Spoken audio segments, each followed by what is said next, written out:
Sit down and be quiet." The flight attendant's voice cut through the cabin like a blade. Nobody argued. Nobody except the woman in seat 22C, hoodie worn thin at the elbows, sneakers falling apart, a canvas tote clutched tight like it held her entire life. Then the captain's voice cracked over the intercom. Unidentified signal. Military contact inbound. Panic exploded through the cabin. Phones shaking. Strangers screaming for answers. And in the middle of it, the woman everyone had mocked for 2 straight hours finally opened her eyes. "Not terrorists," she whispered, calm as still water. "They're here for me." Outside the window, 2 fighter jets dropped into formation, wingtips close enough to touch the glass. A radio crackled to life. "Welcome back, Hawk 22. Air Force One tilted its wings in salute. Nobody on that plane had any idea who she really was. They were about to find out. This is a work of fiction. All characters, places, and events are entirely fictional and are not based on real individuals, real military units, or real operations. The morning had started, like most mornings did now, in a kitchen too quiet for 2 people who loved each other as much as they did. Weston had made the coffee. He always made the coffee. He'd handed her the mug without a word, and she'd wrapped both palms around it and watched steam curl toward the ceiling of their small apartment. "You don't have to go," he'd said, not for the first time that week. "I do, actually. You could take the train. The train's 7 hours, Wes. The train doesn't have people in it who'll spend the whole ride deciding what you're worth based on your shoes." She'd smiled at that, small and tired. Neither do the people on the plane, technically. They just do it anyway. He hadn't laughed. He'd just looked at her the way he sometimes did, like he was trying to memorize the exact shape of a worry he couldn't talk her out of. "You could stop wearing the hoodie. I like the hoodie. You like disappearing." She hadn't had an answer for that one. She'd kissed him at the door instead. The gate agent barely looked at her boarding pass, just scanned it, just waved her through, because that was all Harper Sinclair had ever wanted from anyone in the last 7 years. To be waved through, not looked at twice. She was 29. Dark hair pulled into a ponytail that had given up being neat somewhere around Newark. No makeup. A gray hoodie gone soft at the elbows, the kind of gray that used to be another color. Jeans patched at the knee. Sneakers with the laces fraying like little white commas. One bag. A canvas tote faded, the strap worn shiny from years of the same shoulder. She held it the way people hold things that used to matter more than they were supposed to. Because inside that tote were exactly 3 objects that told the true story of her life, and she had made sure none of them showed from the outside. She had a system for airports, built over 7 years the way you build a callus. Head down, shoulders soft, not stiff, because stiff draws eyes and soft doesn't. Don't make eye contact unless somebody makes it impossible not to. It worked. It had worked for 7 years, which was, in its own strange way, the saddest part, because she used to walk into rooms and command them without trying. Now she walked into rooms and worked, actively, to disappear from them. She hated that part of herself sometimes, the part that never fully powered down, because even now, eyes closed, half asleep, some old trained instinct in her was still counting exits, still clocking the flight attendants, still doing the job nobody had asked her to do in 7 years. The flight from New York to Washington was full, not full of people, full of noise. Rolling suitcases with 2 loud wheels. Voices already halfway to a business call before the plane had even pushed back. Harper drifted towards seat 22C like gravity was doing the walking for her. Nobody moved for her. A businessman in a suit that cost more than her old apartment's rent glanced up, did the math on her sneakers, and went back to his phone.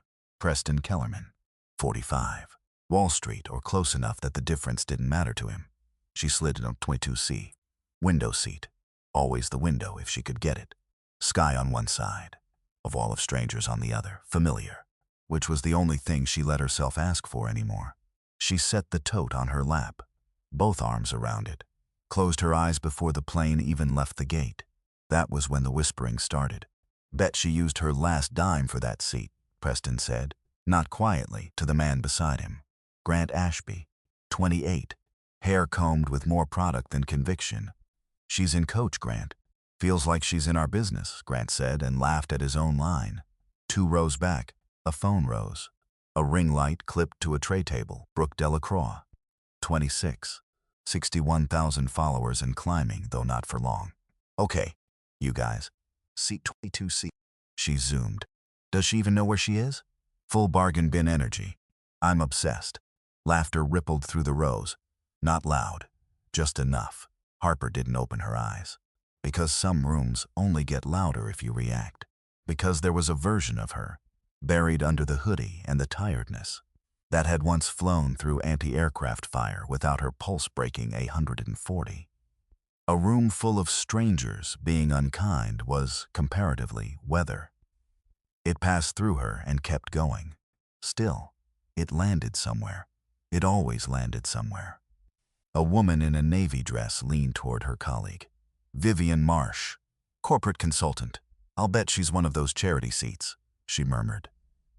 "The airline does that for PR sometimes." Colin Petrakis nodded without listening. "It's honestly a little offensive," Vivian added, tossing her hair. "Sitting here with the rest of us like she belongs." Harper's fingers found the zipper pull on her tote, traced it, let it go. Because she had learned that too. You don't have to answer every insult. You only have to survive it. Across the aisle, Diane Holloway's diamond bracelet caught the light every time she moved her wrist, which she did often. "She really doesn't belong up here," she said, not troubling to lower her voice. "Probably got on the wrong flight," said Roger, not looking up from his phone. And they both laughed the laugh of people who had never once gotten on the wrong flight in their lives. A woman in a bright red coat stood to stretch a few rows up. Simone Pruitt, PR executive, the sort who had built a career on deciding, quickly and without appeal, who was worth being seen with. She glanced down the aisle at Harper, lip curling slightly. "Some people really shouldn't be allowed in public," she said, loud enough to carry. "It's embarrassing for the rest of us." A few heads nodded. A few voices murmured agreement. Low, almost bored, the agreement of people who had already decided the verdict and only needed to confirm it to each other. A man in a tailored blazer leaned forward from the row behind. Desmond Kirkland, tech executive, the kind of man who read a room the way other men read stock tickers. "You know," he said, nodding faintly towards seat 22C without bothering to look directly at it, "if you're going to fake being interesting, you should at least dress the part." Harper's hand tightened, just slightly, around the strap of her tote. A flight attendant came down the aisle. Craig Denby, tall, buzz-cut. He set a plastic cup of water on Harper's tray with more force than the cup required. Didn't apologize. Didn't look at her again. 3 years flying this route, and he had never once apologized to a passenger for anything. He wasn't about to start with a woman in a hoodie. A younger attendant noticed. Paige Ferris, 24, still new enough to apologize for things that weren't her fault. She crouched and wiped the spill. "Sorry about that. Can I get you anything?" "I'm okay," Harper said. "Thank you, though." Really, it was such a small thing. She would remember it longer than she'd remember most of what happened on that flight. Because this was the 9th flight in 2 years where she'd sat in economy in a worn hoodie and let a cabin decide who she was before she said a word. And every time, some stubborn piece of her wondered why she kept doing it to herself. The answer was the same every time. Invisible was safe. And safe was the only thing she had left to protect. She let her mind drift the way it always did on planes, down through the floor of the present into a place 8 years deep. She was 17 again, standing on a sun-cracked runway in central Texas, watching a jet come down out of a sky so blue it looked painted on. Her father was in the cockpit. Colonel Thomas Sinclair, 26 years in the Air Force. A man other pilots spoke about the way people speak about weather systems. He'd climbed down off the ladder, helmet under one arm, and looked at her with an expression she would spend the rest of her life trying to describe. Pride. But something under the pride, too. Recognition. Like he was looking at a mirror that hadn't been built yet. "You felt that?" he'd asked, nodding back at the jet still ticking as it cooled. "That sound it makes when it's happy? Dad, jets don't get happy." "Everything gets happy, kid. You just have to know how to listen for it." Everything gets happy, kid. You just have to know how to listen for it. There had been a check ride once, years before any of this. An instructor who'd made it clear, in the tired way of a man who'd trained 1,000 pilots, that he doubted a 20-year-old cadet, with her father's reputation hanging over her, had earned her slot on merit alone. She'd said nothing that day. Just climbed into the cockpit, run her checklist twice, instead of once, and flown the tightest formation pattern he'd logged in 6 years of check rides. He hadn't apologized afterward. Men like that rarely did, but he'd signed her evaluation without a line of hesitation, and word traveled through the squadron by dinner that Sinclair's kid could actually fly. It was the first time she'd understood something that would define the rest of her life. People decide who you are before you open your mouth. Every time. The only real power you get is deciding, afterward, whether you let their guess become the truth. Her father had raised her alone from the time she was 9. After her mother's heart gave out on an ordinary Tuesday, nobody ever fully explained. He raised her on base housing and short instructions, and one rule above every other rule.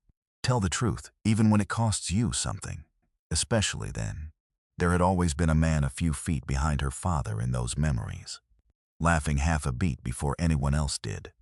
First to show up when something broke. Walter Doyle, her father's roommate from the academy, decades back. Uncle Walter, she'd called him, because that was easier than explaining he wasn't really family, except that by then he basically was. She remembered him crouched at her eye level the week after her mother's funeral. "Your dad's going to have hard days," he told her, gentle, direct. "When he does, you come find me. That's what family's for." She had believed him. For 21 years she had believed him completely. Which was, she thought now, the cruelest kind of memory to be carrying at 35,000 feet. Not the grief itself, the trust underneath it. She had believed her father's rule with her whole chest for 21 years. She still believed it now. In seat 22C, tote in her lap, water going warm on the tray table. It was the reason she was on this plane in the first place. The truth, or the search for it, the 8-year-old wound of it. The things she had never let herself say out loud to anyone but Weston, and even then only once, late at night, in a voice she hardly recognized as her own. "I don't think Dad's accident was an accident." She had said it once, just once, then folded the thought up small, and put it somewhere it couldn't be examined too closely, because examining it meant admitting the version everyone accepted. The folded flag, the chaplain's careful hand, might be a lie built to protect someone. She had not been ready at 21, grieving and furious and alone, to go to war with the United States Air Force over a feeling in her gut. So she did what she always did with things too heavy to carry in the open. She put it away. And she kept flying. She could still see the funeral if she let herself, which she tried, mostly, not to do. A gray morning in Texas. Grass too green for how she felt. A flag folded into a tight triangle, corners sharp enough to cut, pressed into her hands by an officer whose name she never learned. 21 guns. 21. Because that was the number. Because numbers were the only thing anyone could offer her that made sense that day. Except nothing about it made sense. Grief doesn't organize itself into numbers no matter how many you give it. Walter Doyle had stood beside her through the whole thing. One hand on her shoulder, steady, warm. He'd worn his dress uniform. 3 stars gleaming even under that flat gray sky, and when the last note of taps faded, he'd leaned down and said, quiet enough that only she could hear it, "Your father was the finest officer I ever served with. Whatever you need, however long it takes. I'm here." She had cried into his shoulder that day. Actually cried, the kind that comes apart at the seams, the kind she hadn't let herself do since her mother died. Because he felt safe. Because he felt like the last solid thing standing between her and a world where her father simply didn't exist anymore. She had never once, not in 8 years, questioned whether that comfort had been real. Until now. Until a stranger on an airplane looked at her like he'd seen a ghost. And something in his face made an old, carefully buried question crawl back up out of the dark. What if the men who comforted her weren't the same men who let the truth die on that runway? She didn't finish the thought.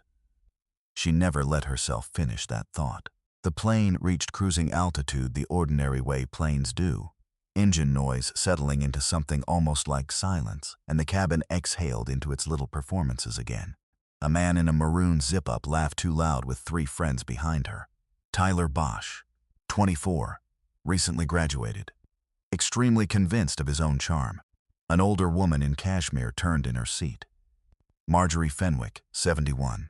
"Don't stir up trouble, dear," she said, toward Tyler's row, eyes cutting sideways toward Harper, as though the trouble was hers simply for existing where people could see her. Nobody in that cabin had the faintest idea what they were looking at. They saw a woman in a worn hoodie. They did not see the girl who had logged more combat flight hours by 22 than most pilots logged in a career. They did not see the call sign stitched once briefly onto a flight suit she no longer owned. They saw a woman who didn't belong. For 1 more hour, they were going to be allowed to believe that. 51 minutes into the flight, the intercom crackled. "Folks," the captain said, and something in his voice was too careful. "We've received an unidentified signal request from military air traffic control. Please remain calm and stay seated with your belts fastened." For 1 full second, the cabin didn't breathe. Then it broke. "Is it terrorists?" a man shouted 3 rows back. Preston's hand went white-knuckled on his armrest. "This is a lawsuit," he said to no one. Brooks swung her camera up, breath audible on the recording that would later be watched 4 million times, for reasons that had nothing to do with why she'd started filming. Diane's bracelet clinked hard against Roger's arm. "We should have taken the jet," she said, voice cracking. "I told you, Diane. You said commercial was fine." "Diane, I need you to let go of my arm." Bianca Sorrento had both hands pressed flat against the seat back in front of her, knuckles white. "Somebody do something," she said to nobody, to the ceiling. Isn't somebody supposed to do something? And in the middle of it, in seat 22C, Harper Sinclair opened her eyes, slow, deliberate, the way a person wakes who was never actually asleep, because she knew that voice. Not the captain's voice, the frequency underneath it. The particular electric hush that comes right before military aircraft make contact with a civilian airliner. She had heard that hush 100 times. From the other side, "Not terrorists," she said quiet, almost to the window. "They're here for me." She hadn't meant it to carry. But the cabin, already primed for panic, snapped toward the sound of her voice like a struck bell. Preston twisted around, face red. "Excuse me? What did you just say?" Harper didn't answer. Brooke swung her camera toward 22C, delighted despite herself. "Oh my God, she's lost it. This is unreal, you guys." Craig Denby planted himself in the aisle. "Ma'am, stay quiet, or we report you to security when we land." His tone made it sound like a kindness. "Understood," Harper said. 1 word. It left him nothing to push against. A man in a golf polo turned around, grinning. Dale Overby, real estate, mid-40s. "Oh, come on," he said, playing to the rows around him. "What's next? You gonna tell us you're some kind of secret agent too?" A ripple of laughter answered him, thinner now. Harper's hand found the zipper of her tote again. This time she didn't stop it. Because some questions don't deserve an answer in words. Because she was done, in that moment, explaining herself to people who had already decided, an hour ago, exactly how much she was worth. Because, tell the truth, even when it costs you something, especially then. And she had told the truth to a plane full of strangers when it would have been so much easier to keep her eyes closed and let the moment pass her by like every other moment had for 7 straight years. Somewhere in the back rows, an elderly man had gone very still. Sam Whitlock was 78, a retired colonel traveling to Washington for a reunion dinner he'd almost skipped because his knees hurt too much for airports anymore. Something in Harper's voice reached backward through 50 years and pulled at something buried deep. He leaned forward, adjusted his glasses, looked past 3 rows of panicking strangers toward the window seat where a young woman sat with her spine straight and her eyes on the sky. Thomas Sinclair used to stand like that. Sam blinked hard, told himself it was nothing. Then the cabin screamed. and he understood he had not been wrong. Outside the left windows, close enough that rivets were visible, two F-22 Raptors drove out into formation alongside the airliner. Sleek, gray, silent in the way only truly dangerous things manage to be silent. The cabin didn't just react. It detonated. Tyler pressed his whole face to the glass. This is insane. This is actually insane. Diane gripped Roger's arm hard enough to leave a mark. What is happening? Preston's phone hung forgotten in his hand. The lawsuit email abandoned mid-sentence. Harper opened her eyes fully now and watched the jets hold formation with an aching familiarity. The exact rhythm of formation flying she used to know in her own wrists. The specific tilt of a wing that said hello without saying anything at all. And the cabin fell away. 7 years fell away with it. She was 22 again. Not in memory. In her body. In her hands, which remembered a stick and throttle instead of a canvas tote strap. The mission had not been supposed to be dangerous.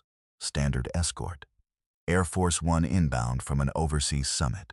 The kind of flight she'd run a dozen times without her pulse flickering. Except 40 minutes in, an unidentified contact appeared where no contact should have been. Except it ignored 2 hails and kept closing. Except the rules of engagement, the careful layered rules she'd trained on for years, collapsed down into one ugly fact. Something was closing on the president's aircraft, and somebody had to decide, in about 4 seconds, what came first. She had not needed 4 seconds. She had needed one. Because that decision felt less like bravery and more like her father's voice, clear in her ear, even though he'd already been dead 3 months by then. Tell the truth, even when it costs you something, especially then. Except this wasn't about truth. It was the same shape of choice. Do the hard right thing. Do it now. She had put her aircraft between the contact and Air Force One. She still didn't fully understand what happened in the next 3 seconds. Only that there was a flash. Only that her canopy went white, then red, then nothing. Only that when she came back to herself she was upside down at 11,000 feet, with alarms screaming and her right arm refusing to do what she told it to do. She remembered the parachute opening like a slap across the whole sky. She remembered looking up, blood in her eyes, and seeing Air Force One bank hard and climb away. Untouched. Safe. Gone. She remembered thinking, with the strange calm that only shows up right at the edge of dying. Well, good. That's the job done then. She ejected at 4,000 feet, barely. She woke 9 days later with a name on her chart that wasn't the one she'd flown under. A flight surgeon explained, carefully, that due to the classified nature of the intercept, her official status was being logged for now, as missing, presumed killed in action. For now. That phrase had lasted 7 years. Walter Doyle had visited her exactly once during recovery. 3 stars by then, a face full of grandfatherly concern, a bouquet of flowers he'd clearly had an aide pick up. He'd taken her hand, careful of the IV line. You gave everything for that flight, he'd said. Sometimes the kindest thing the world can do for a person is let them rest. Your father would want you safe, Harper, not chasing headlines. Safe. She had cried that day too. Grateful. Certain she was being cared for by the one man left in the world who'd known her since she was small enough to sit on his shoulders at an air show. She had never once, in 7 years, wondered why the man urging her hardest toward disappearing was the same man who'd stood closest to her father in the weeks before he died. It hadn't seemed connected. Grief doesn't announce its own architecture. It just feels at the time like comfort. Nobody could threaten a woman who didn't exist. That was the theory. She was about to find out how wrong it had been. She had met Weston 6 months after the funeral. Advanced pilot training, a briefing room that smelled like burnt coffee, and a lieutenant in the back row who was the only person in the building who hadn't treated her like something breakable. He'd sat down next to her on her worst day, hadn't asked what was wrong, just slid a cup of truly terrible coffee across the table and talked about nothing. Engine specs, a bad movie, the weather, for 11 straight minutes. It was the first 11 minutes since the funeral that Harper hadn't thought about her father once.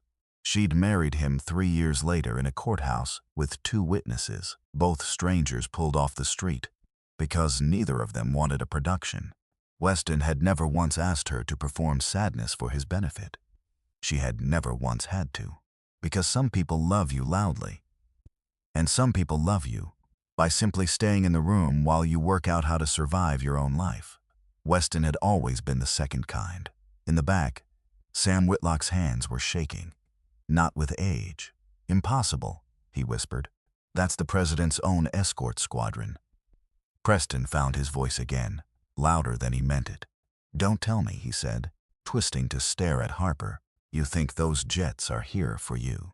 Grant leaned into the aisle, smirking. What, you think you're Top Gun? Craig stepped into the aisle again. Sit down immediately. Harper looked at him, at the jets outside, holding formation with an ease no civilian pilot could match. At the cabin full of strangers who, 90 minutes ago, had decided everything they needed to know about her, from a hoodie and a tote. She reached into the tote. Because 7 years. Because Sam Whitlock's face back there gray and shaking. Because her father's voice. Still, after everything. Tell the truth, even when it costs you something. Especially then. She hadn't planned this. This was a decision made in the space between one heartbeat and the next. The kind she used to make at 400 knots without doubting it. Her fingers found it without looking.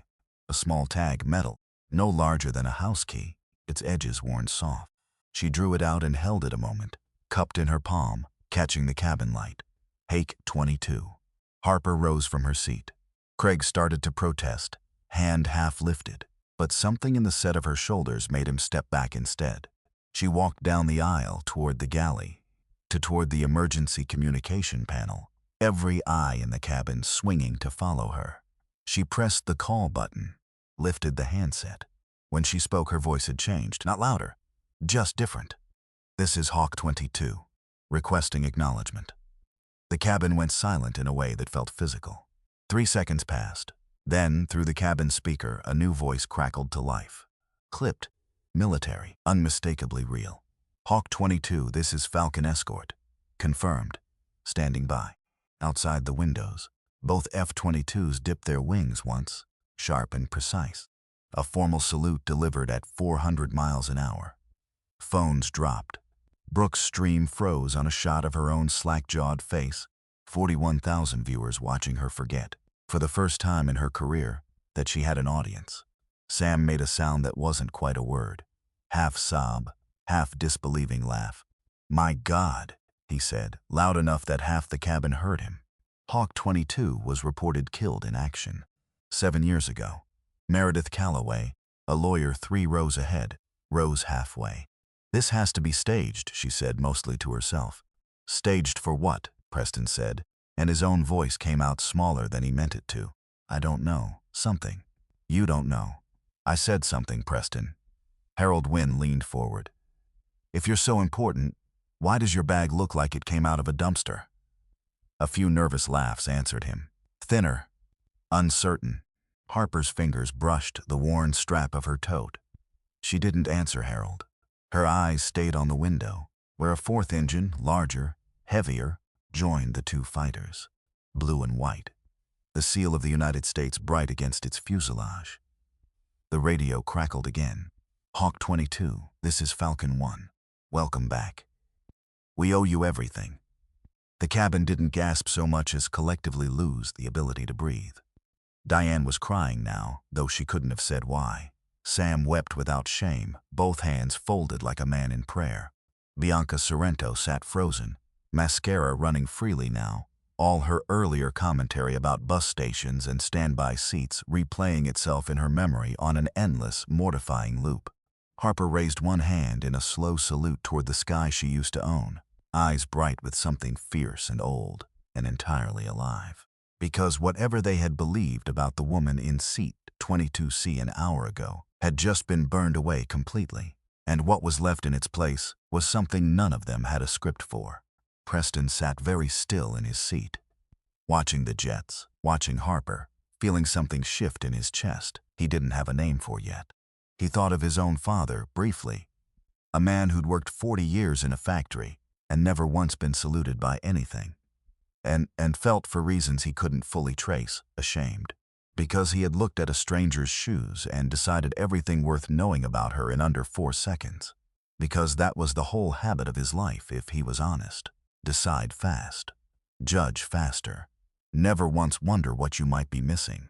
A young woman near the middle of the cabin unbuckled her seatbelt with shaking hands. Adeline Bennett, 26, an Army wife flying to Walter Reed to sit beside a husband 3 weeks out of surgery. "Is it true?" she asked, barely above a whisper, though the cabin was quiet enough now that everyone heard it. "Are you really her?" Harper turned, just enough to meet her eyes. Something in her face softened. "I'm just Harper," she said, "but I flew for you. All of you." Adeline pressed a hand over her mouth and sat back down, as though the words had physically moved through her. "He doesn't know if he's getting his leg back," Adeline said. "Quiet now. Nobody will give us a straight answer." Harper leaned forward slightly. "What's his name?" "Corporal Danny Bennett. Tell Danny that Hawk 22 says the hard road is still a road. It still gets you somewhere. Tell him someone who's been on a few of those roads herself says so." Adeline nodded, unable to speak, and pressed her sleeve briefly against her eyes. And for the rest of the flight, she sat a little straighter than before, like something in her had been lent a small measure of borrowed strength. Nathaniel Rourke, a journalist 11 rows up, found his voice smaller than he wanted it. "If you're really her, why sit back here? Why hide like this?" It wasn't cruel this time, closer to desperate. Harper looked at him a long moment. "I chose to disappear," she said. "But when the sky calls, I'm still Hawk 22. The words landed with a weight that silenced whatever murmur had begun to rise. Because that was the truest thing she'd said all flight, and everyone in that cabin, strangers or not, could feel it land exactly where it needed to. Paige approached slowly, apron twisting in her hands. "Ma'am, I didn't know. Is there anything I can get you?" "Water would be nice," Harper said. "Thank you." The applause started slowly. 1 set of hands, then 3, then what felt like the entire cabin rising to its feet.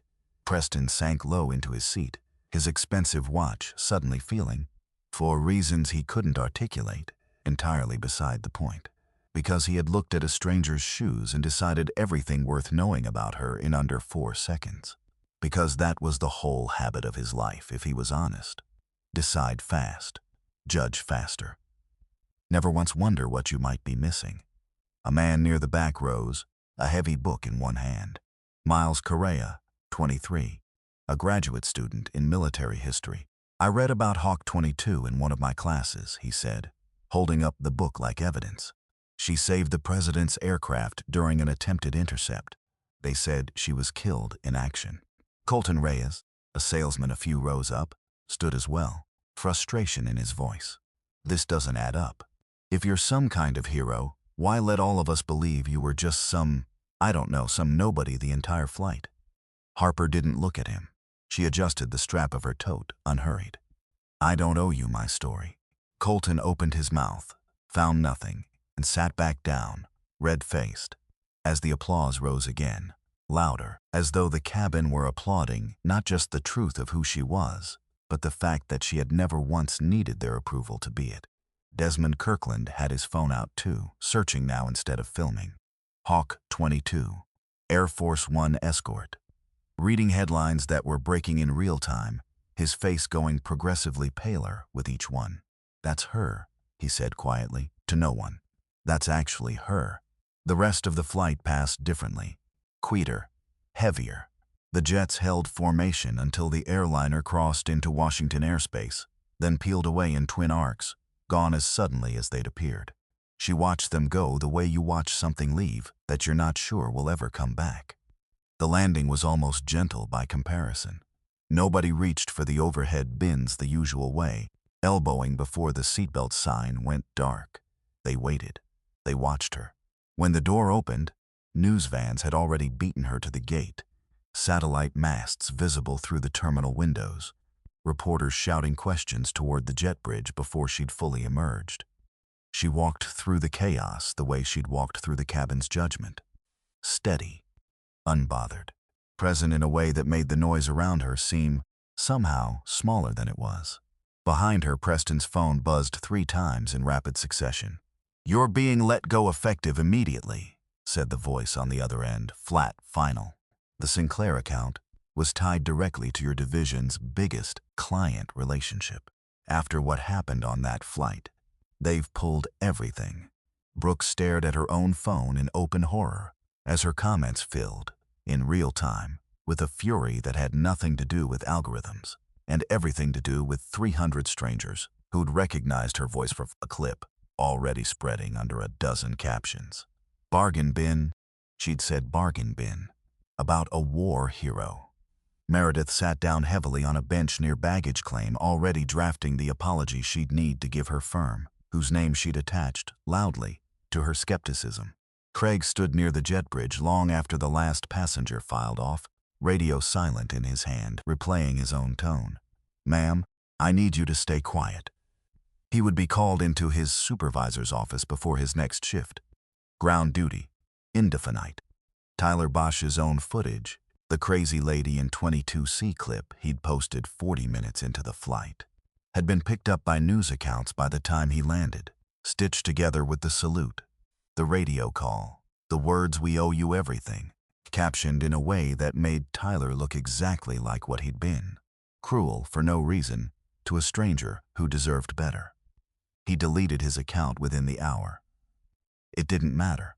The internet does not require your account to remember what you said. Marjorie Fenwick made it as far as the escalator before her daughter, waiting at arrivals with her phone already buzzing, looked at her mother with an expression Marjorie had never once seen on that face before. Disappointment. "You told a war hero to sit down and be quiet," her daughter said, flat, disbelieving. "Mom, she saved the president." Marjorie had no answer for that. For possibly the first time in 71 years, Marjorie Fenwick had no answer for anything. Vivian Marsh's phone rang before she reached her connecting gate. Her biggest client, a nonprofit with a reputation to protect, had already seen the footage, already heard the word "charity case" attached to their consultant's name in a video with 2 million views and climbing. The call lasted 90 seconds. It ended with the word "terminated." None of it touched Harper. She walked through the terminal with her tote against her shoulder, eyes forward, moving with the same unhurried purpose she'd carried since the moment she boarded. A hand caught her sleeve near baggage claim, light. Careful. She turned, half-braced for a reporter. Instead, she found Sam Whitlock, cane in one hand, breathing hard, eyes bright and wet, and fixed on her like she might vanish if he blinked. "You won't remember me," he said, fast, like he'd rehearsed it the whole length of the concourse. "You were small, 6, maybe 7. I used to fly wing on your father. Whitlock. You said the name on the plane. You heard that. I hear everything." A small, tired smile. Occupational hazard. He laughed, short and wet, and swiped at his eyes. "God, you even sound like him when you're being smart about something." Silence for a second. Harper's grip tightened on the tote strap. "You have something to tell me," she said. "Not a question. I have something to give you." "Sam not here." His eyes flicked toward the cameras still hovering near the gate. "Tomorrow. There's a diner on G Street, 3 blocks off the mall. 10 o'clock. Just tell me now." "I can't." His hand shook on the cane, and it wasn't age doing it. "I've carried this 8 years, Harper. 8 years telling myself I was protecting you by keeping my mouth shut. I'm not doing one more day of that in the middle of an airport." "Carried what?" He looked at her a long moment, and something in his face cracked open, old grief finally meeting a place it could go. "Your father didn't die the way they told you," he said. "I should have said something the week it happened. I told myself I was being careful. Really, I was just being a coward." His voice broke on the last word. 10 o'clock. G Street. Please. Then he was moving away into the crowd before she could answer, cane tapping unevenly against the tile, leaving her standing perfectly still in the middle of a terminal that had, in the space of 1 hour, taken everything she thought she knew about her own life and quietly begun taking it apart. The crowd ahead of her parted, not because anyone asked it to. It simply happened, the way water moves around a stone as heads turned toward a man walking through the terminal, with an ease that made noise fall away from him without effort. Weston Voss found her the way he always found her, like his eyes simply knew where to look. He didn't embrace her. Not there. Not with cameras still hovering at the edges of the terminal. He simply came to stand beside her, close enough that their hands brushed, and something in Harper's shoulders eased for the first time since she'd boarded in New York. A security officer approached, broad-shouldered, respectful in a way that came from actually understanding who he was talking to. "Ma'am, we've got a car outside. Orders from the top." Harper nodded once. Didn't ask which top. Didn't need to. It wasn't until they were in the car, doors closed, the terminal noise fading behind tinted glass, that Harper's shoulders finally dropped entirely. Weston reached over and took her hand without a word. "Rough flight," he said, after a while, dry humor threading through it. "You have no idea," Harper said, and let her head fall back against the seat. Because rough didn't begin to cover it. Because there wasn't really a word for the day she'd just had. Not one that fit neatly into a sentence a tired person could say out loud in a moving car. "I saw the live stream. 41,000 people watched a woman call you bargain bin before the jets showed up." He paused. "She's already lost 2 sponsors. I don't care about that. I know you don't. That's sort of the problem, isn't it?" Harper didn't answer right away. Outside, Washington slid past in streaks of amber streetlight, the Capitol dome catching the last of the day's gold. "Someone recognized me," she said finally. "On the plane. An old colonel. Whitlock." Weston went still. "Sam Whitlock? You know him? Everyone who served under your father knew Sam Whitlock. He flew wing on some of your dad's early missions." He said something else. He said Dad didn't die the way they told us. Not an accident. Right there in the middle of baggage claim, like he couldn't hold it in one more second. Weston didn't say anything for a long moment. When he finally spoke, his voice had lost its dry edge entirely. "You think he's telling the truth?" "I think," Harper said, "that for 8 years I told myself I was wrong to wonder. That grief makes people see conspiracies where there's only bad luck and one terrible day." She swallowed. "But I looked into his eyes on that plane, and it wasn't the jets that scared him. It was me. He looked at me like he was looking at my father's ghost. And ghosts don't usually show up carrying good news." She let that sit a moment, because saying it out loud made it real. And real meant she had to decide what to do about it. For 7 years, deciding had felt like the one thing she absolutely could not survive. She reached into the tote on her lap. Because some habits don't wait for permission. Because her hands needed something to do that wasn't shaking. 3 things lived in that bag. Only 3. She'd carried them through 9 flights, 4 states, 1 wedding at a courthouse, and 7 years of a life built entirely around not being noticed. The dog tag first, cool against her palm. Then a photograph, corners soft with handling, a younger Harper on a runway beside a tall man in a flight suit, both squinting into Texas sun, both laughing at something the camera never caught. Her father's arm slung easy around her shoulders. And last, a compass. Small, brass, the glass face scratched from decades of use before it ever reached her hands. Her father's compass, then her father's, and now hers. She turned it over once. Read, for the 1,000th time, the 4 words engraved on its back. "Always find your way home. He gave me this the week I shipped out for flight school," she said. Not really to Weston, more to herself. Told me it didn't matter how far I flew or how lost I got. Said the truth was like north. It doesn't move just because you can't find it. Harper, I stopped looking for it, Wes. 8 years ago I decided finding it wasn't worth what it might cost. I let that decision just sit there. Like it was final. Like grief gets the final word. You were 21. Nobody would have blamed you. It's later now. Weston was quiet a moment. Then he laughed, short, disbelieving at the whole impossible shape of the day. 41,000 people watched you get called bargain bin, and then Air Force One saluted you out of the sky. And somewhere in between you found out your father might have been murdered, and it's not even 8 o'clock. Welcome to my Tuesday. It's Thursday. Feels longer. Something in that landed soft between them. The specific, worn humor of 2 people who had learned, over years. That laughing at the unbearable was sometimes the only way to keep carrying it. The car rolled on through the darkening city, past monuments lit gold against the coming night, carrying two people toward a hotel room, toward a 10 o'clock meeting on G Street that neither of them could have predicted that morning, and toward a truth that had waited, patient and undisturbed, 8 long years to finally be asked for. The hotel room was quiet in the particular way. Hotel rooms are quiet, not peaceful, just empty of the usual noise. Harper sat on the edge of the bed long after Weston had fallen asleep, compass turning over and over between her fingers, and let her mind do the thing she'd spent 7 years training it not to do: run. Because if Sam was telling the truth, if the journal existed, if her father had known something worth dying for, then somewhere out there was a person who had let a 9-year-old girl bury her mother, and then 12 years later let a 21-year-old bury her father, and had stood close enough at both funerals to be handed her grief like a gift they didn't deserve to hold. Which meant the last 8 years hadn't been an accident of timing. Which meant the comfort she remembered, the hand on her shoulder, the flowers by the hospital bed, might not have been comfort at all. Might have been something else wearing comfort's face. She didn't want to think it, except thinking it was the only thing her mind would do, until she made herself stop, made herself breathe.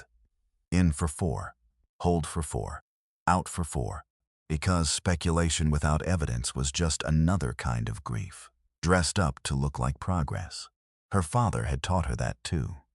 Don't build a verdict before you've got the facts to hold it up. Tomorrow she would have facts.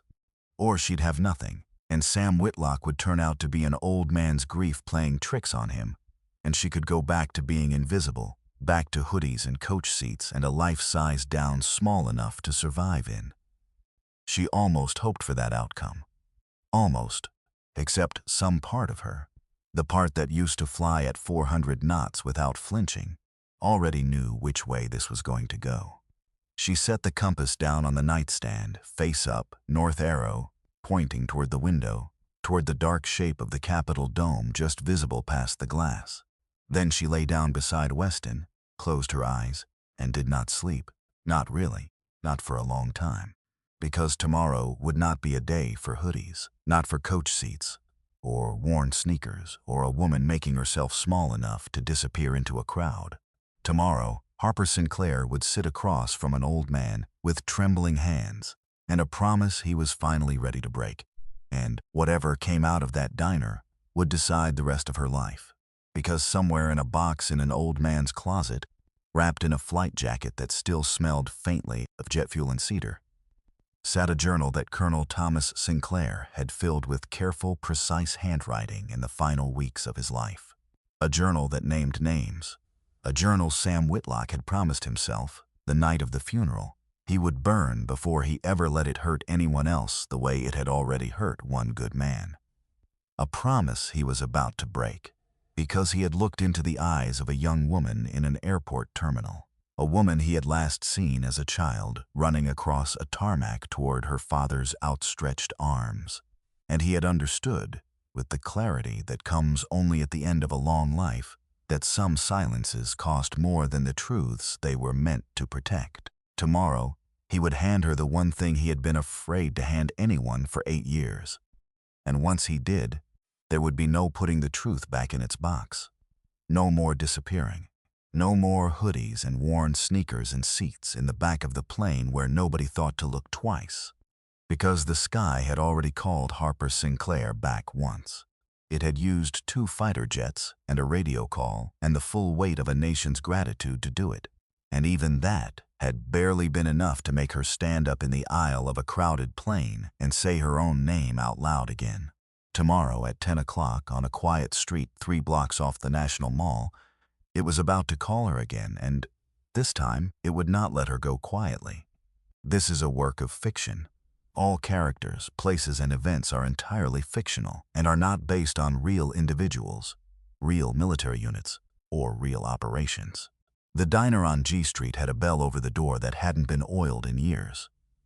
It announced Harper the way a bell announces anything. Too loud, too honest. She almost turned around. Because some part of her, the part that had spent 7 years perfecting the art of not being seen, still believed that walking back out that door was an option, that she could go back to the hotel, back to hoodies and coach seats and a life size down small enough to survive in, back to before Sam Whitlock's hand had closed around her sleeve in an airport terminal and said 4 words that had kept her awake half the night. "Your father didn't die." Except he had said more than that. Except she was already sitting down in a cracked vinyl booth by the window, and the bell had already stopped swinging, and there was no unhearing what she'd already heard. Sam was in the corner booth, cane hooked over the edge of the table. 2 coffees already ordered, hers black, because he remembered, somehow, after 20 years, that she took it black. He looked older than he had at the airport, or maybe just more tired. Grief does that. Makes a person look like they've aged a decade in a single sleepless night. "You came," he said. "You didn't think I would? I thought you might change your mind at the door." A small, sad smile. "I almost changed mine 40 times. Coming here. Not coming here. I've had this conversation with myself in my head for 8 years, Harper, and I still don't know how to start it. Start with the journal. Because there wasn't room, this morning, for Gentle. She had spent the whole night lying next to Weston with her eyes open, watching a compass catch streetlight, and Gentle had used up its welcome somewhere around 3 in the morning. He looked at her for a long moment, studying her the way a man studies a face he last saw as a child, and now has to reconcile with the woman sitting across from him. "You look like him, you know, more than you used to. Something in the eyes. Everyone says that. It's not a bad thing to hear." "No," Harper agreed, quiet. "It's not." Sam reached under the table. A canvas satchel, worn at the corners, the kind of bag a man carries when he wants people to assume there's nothing valuable in it. He set it on the table between them, like it weighed more than it did.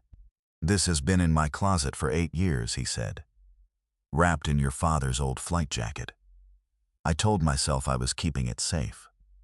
Really, I think I was just keeping it quiet." Harper's hand didn't move toward it yet. "Why now?" "Because I saw you on that plane."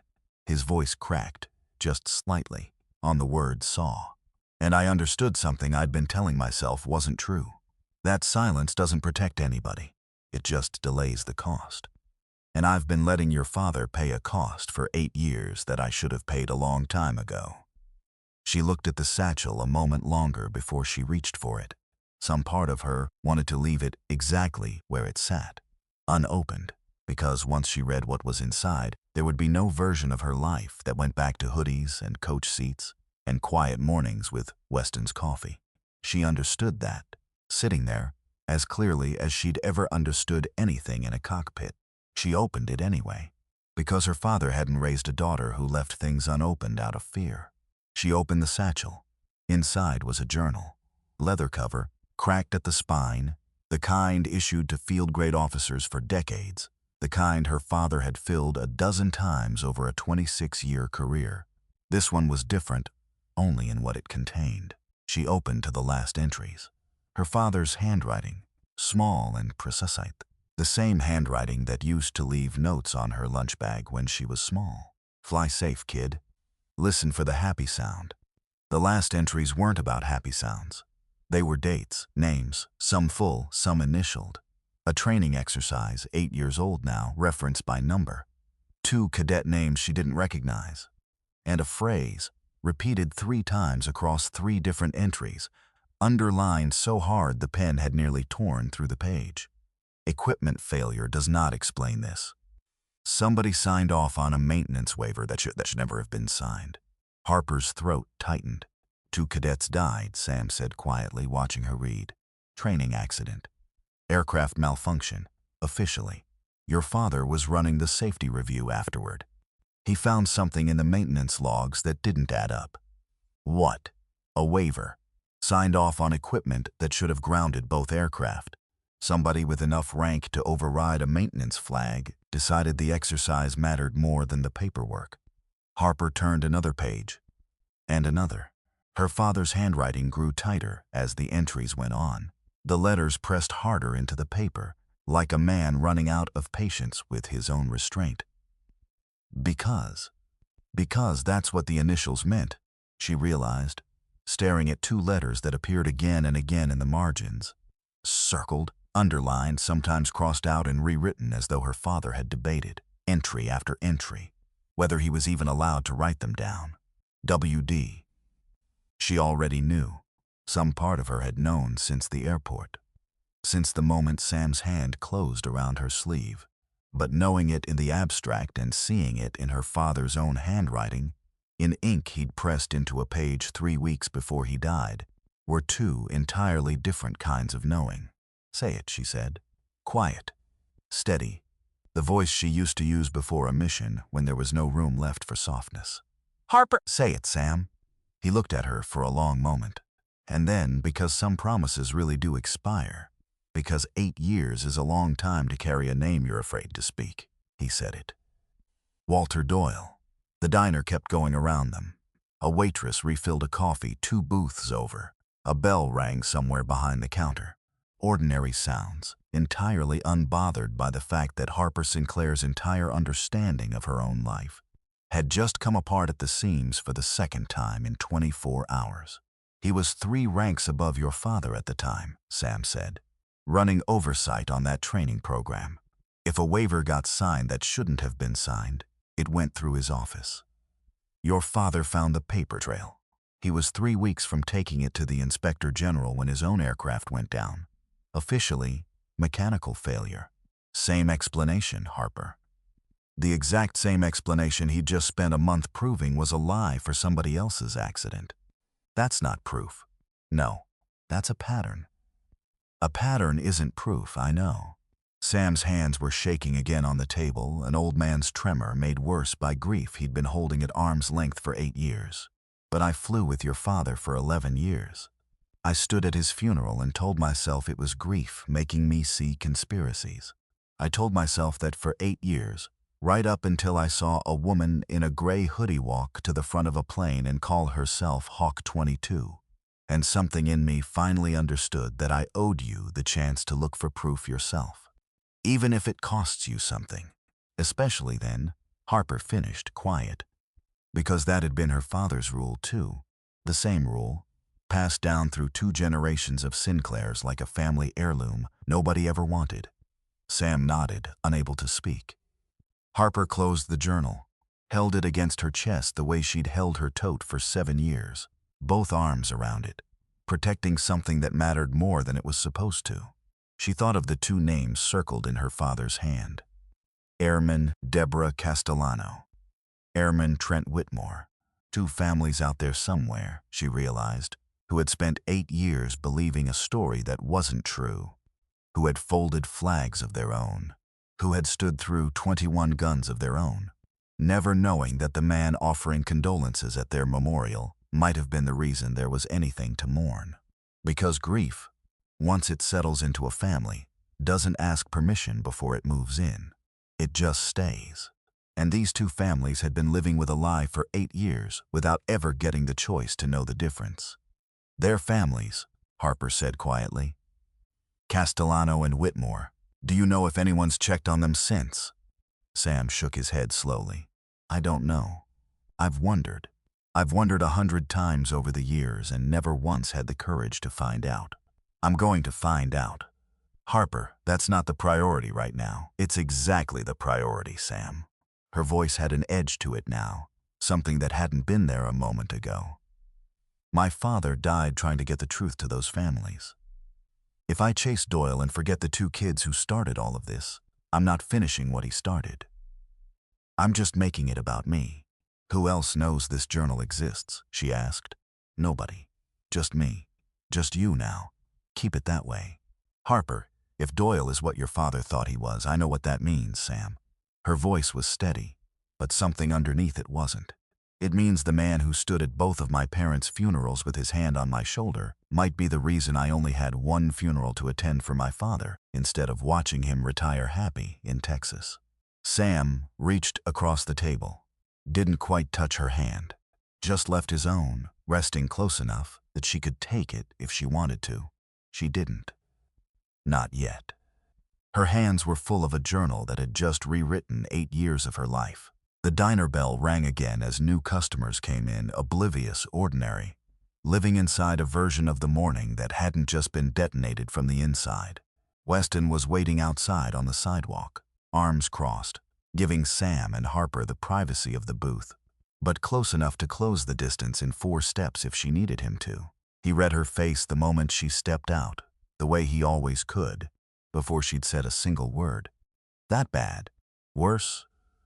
Tell me in the car. He didn't ask questions on the sidewalk. He never did. Not when her face looked like that. Not when there were still strangers close enough to overhear. He simply put a hand at the small of her back and guided her toward the rental car. And it wasn't until the doors were shut and the city noise fell away that Harper finally let the words out. It was Doyle. Weston's hands went still on the steering wheel. Say that again. Walter Doyle signed off on a maintenance waiver that killed 2 cadets. Dad found the paper trail. Dad was 3 weeks from reporting it when his own plane went down.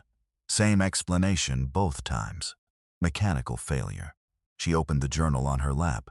Careful, reverent. The way you handle something that could either save you or destroy you depending on what you did with it next. It's all here. In his own handwriting. Harper. Weston's voice was low. Careful. Walter Doyle isn't just some retired colonel. He's Deputy Secretary of Defense now. 3 stars became 4, and 4 stars became a seat 2 doors down from the Secretary himself. Harper hadn't known that.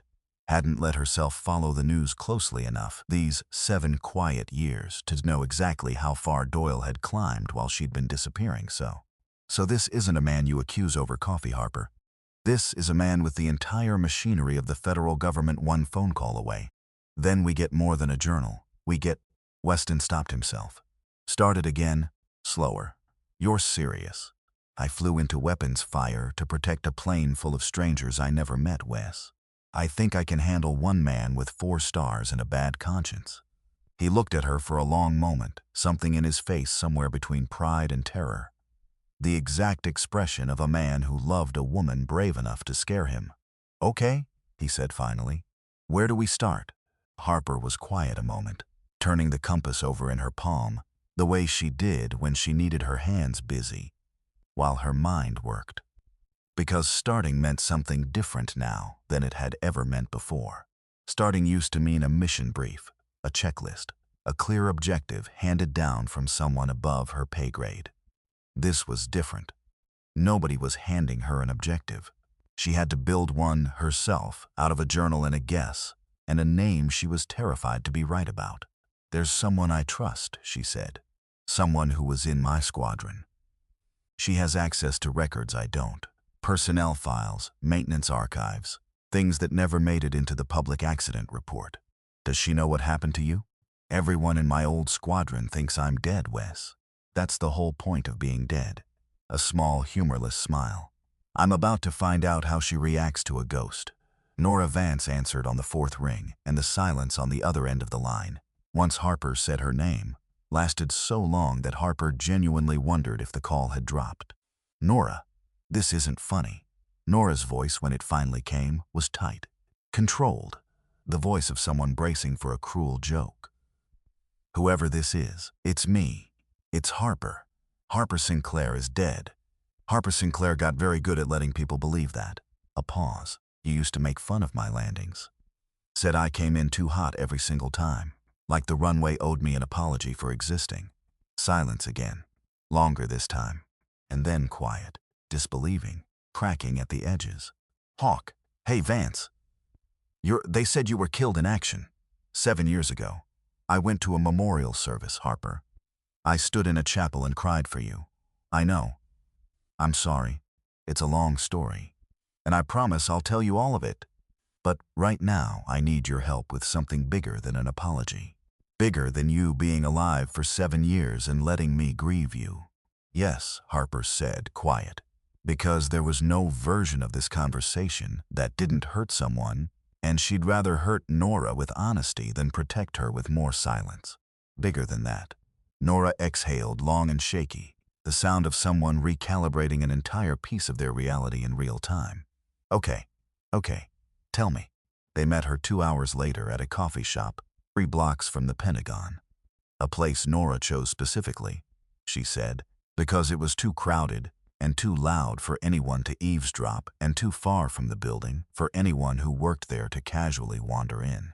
Nora Vance was 31 now, still active duty, a major with a security clearance high enough to make Harper's request possible and dangerous in equal measure. She hugged Harper hard enough to hurt, held on for longer than either of them expected, and then pulled back with tears standing bright in her eyes and something sharper underneath them. "You look like hell," Nora said. "I've been told. Sit down.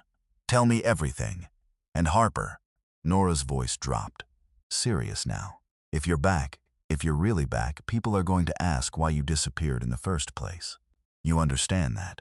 You can't just undisappear and expect nobody to ask questions. I know. Do you? Because from where I'm sitting, you vanished for 7 years, and now you're back asking me to pull classified maintenance records on a training incident that happened 8 years ago, involving a deputy secretary of defense.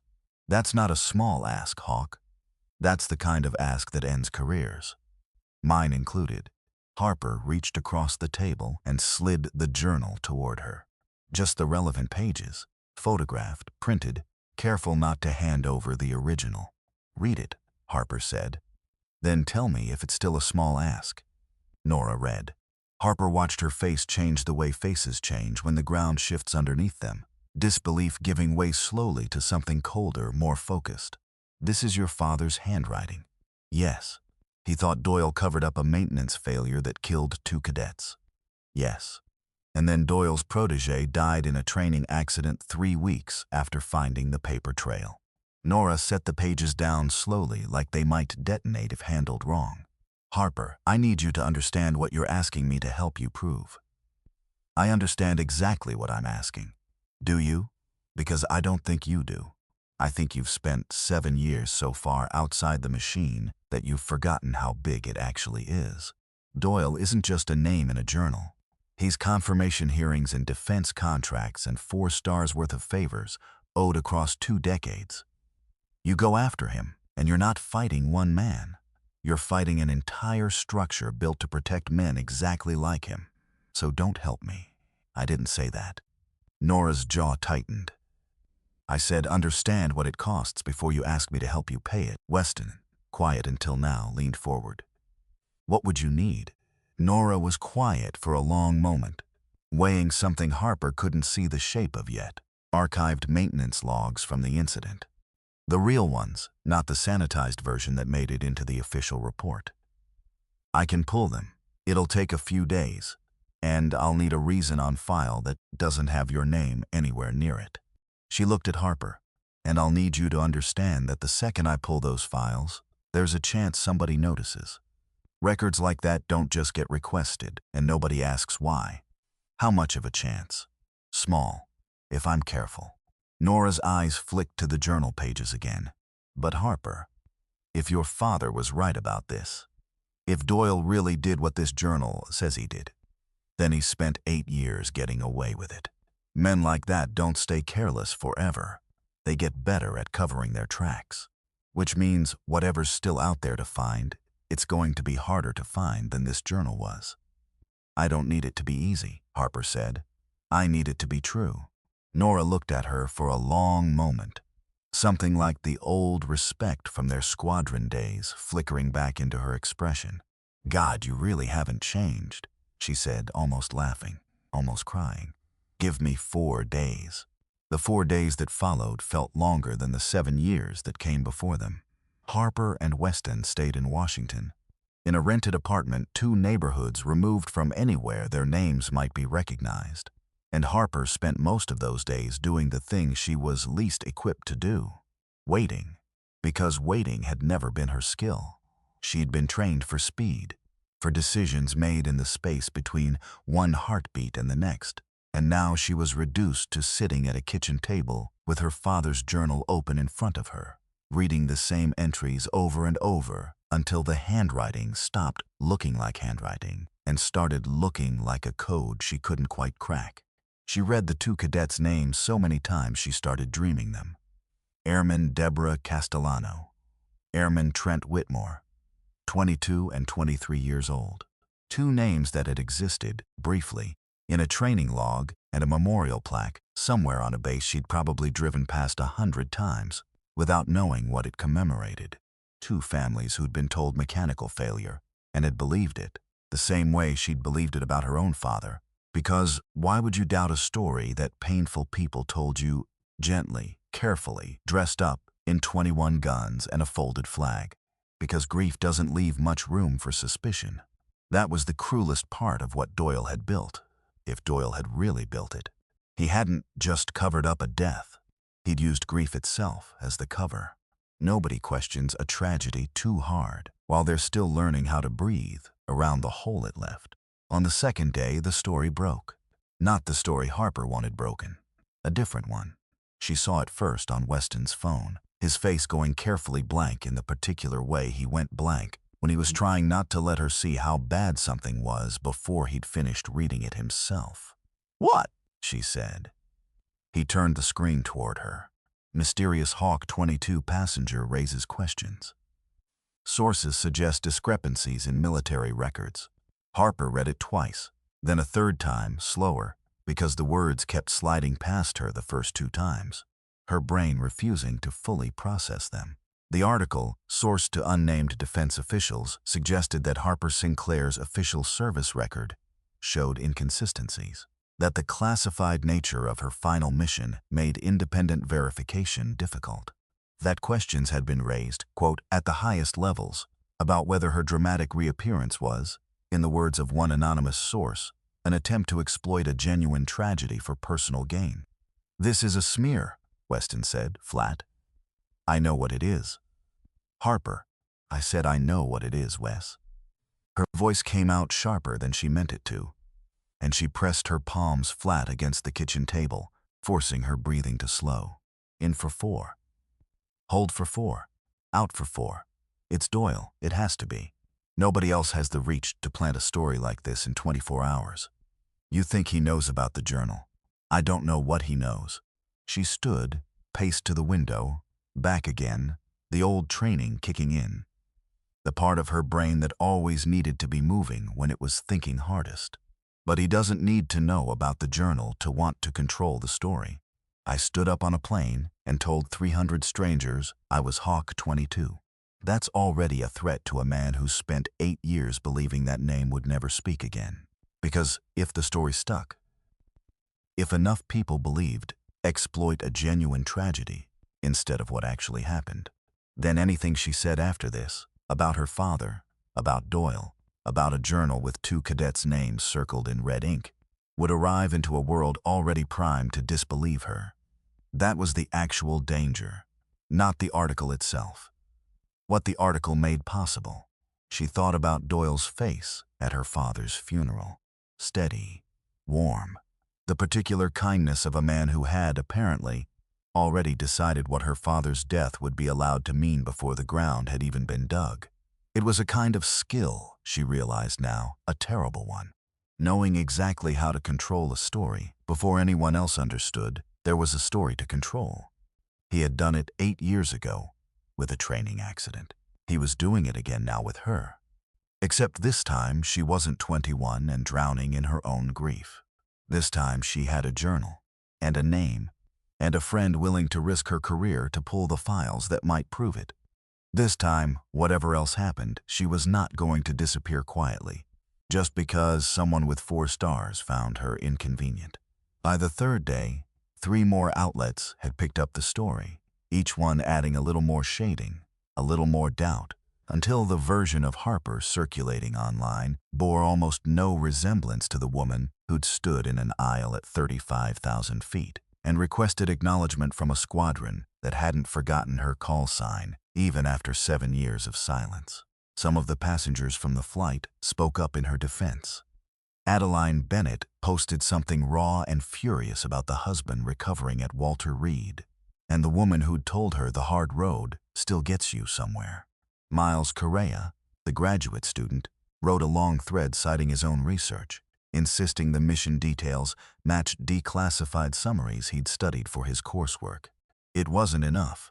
It's never enough. fighting a story with facts when the story itself was built to travel faster than facts ever could. Meredith Calloway, the lawyer from the flight, the one who'd stood up in the cabin and called the whole thing staged, wrote something different this time. A public post, longer than a tweet, shorter than an apology, admitting she'd been wrong to doubt Harper on the plane and wrong again, now, to stay silent while a coordinated smear tried to finish. The job disbelief hadn't managed to. It wasn't much. It didn't undo 4 days of anonymous sourcing and careful insinuation. But it was something. One voice among the noise willing to say, plainly, I was there, and none of this adds up.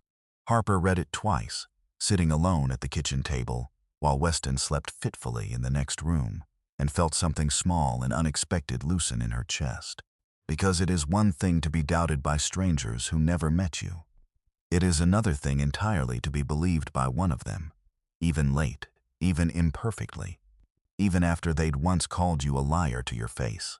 Nora called on the morning of the 4th day, her voice tight in a way Harper had never heard from her before, not even in combat. I have the logs, she said. No greeting, no preamble.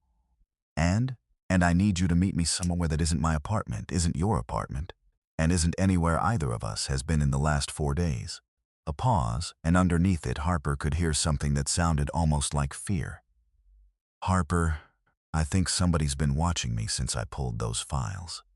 Harper's stomach dropped, because 7 years of quiet had trained her to expect the worst from a sentence like that. And 7 years of quiet had apparently trained her correctly. Watching how? A car outside my building. Same one 2 days running. I could be wrong. I've been telling myself I'm being paranoid, but don't tell yourself that. Harper's voice sharpened, old instincts snapping fully awake. If your gut says somebody's watching, somebody's watching. Where can we meet? They met at a public library 40 minutes outside the city. An unremarkable brick building with a parking lot that offered clear sightlines in every direction. The kind of location Harper had chosen instinctively, the way she used to choose extraction points. Without fully realizing, she was still capable of thinking that way. Nora arrived 20 minutes late, hood up despite the warm afternoon, and slid into the seat across from Harper in the back corner of the reading room, like she was trying to fold herself into something smaller than she was. Talk to me, Harper said, quiet. Give me a second. Nora's hands were still shaking from whatever drive had brought her here. She pressed them flat against the table, willing them still, the way Harper herself had learned to do 100 times over. I haven't stopped checking mirrors since Tuesday. I keep telling myself it's nothing. Then I remember why I'm checking them in the first place, and it doesn't feel like nothing anymore. You didn't have to come. Yes, I did. Nora looked up, something fierce underneath the fear. You think I've spent 7 years grieving a ghost, just to let her walk back into danger alone because I got scared of a parked car? Don't insult me, Hawk. The logs confirm it. Nora's hands were shaking as she pulled a thin folder from her bag. The maintenance waiver. Signed authorization to fly 2 aircraft that should have been grounded for a hydraulic fault. Signature block says W. Doyle, Colonel, at the time. Dated 4 days before the training accident that killed Castellano and Whitmore. Harper's hands closed around the folder, but she didn't open it yet. Couldn't quite make herself, not with Nora looking at her like that, pale and frightened in a way Harper had never seen from her, not once, not even under fire. There's more, Nora said. Tell me. The official accident report, the one that made it into the public record. It doesn't mention the waiver at all. Somebody scrubbed it before it went final. I cross-referenced the draft version, the one that should have been archived alongside the final, and it's gone. Not redacted. Gone. Like it was never filed. Which means somebody with enough authority to make an entire document disappear from a classified archive did exactly that. And Harper, that's not something Doyle could have done alone, even at his rank back then. That takes cooperation. That takes people willing to look the other way, or people who owed him enough to make a problem quietly vanish. How many people are we talking about? I don't know. Nora's voice was low. That's what scares me most. Not Doyle himself. The number of people it takes to keep a man like Doyle protected for 8 years, without a single one of them ever saying a word. Harper opened the folder at last. Read the maintenance log herself. The cold clinical language of hydraulic pressure, differentials and airframe hour limits. Language that meant nothing to most people and meant everything to her, because she'd flown enough hours herself to know exactly how much margin those numbers represented, and exactly how thin that margin had been left on purpose, because this wasn't an accident born of bad luck. This was a decision. Somebody had looked at a hydraulic fault and decided the training schedule mattered more than the 2 young pilots flying it. "I need to talk to their families," Harper said quietly. "Castellano and Whitmore. Someone needs to tell them the truth." "Harper."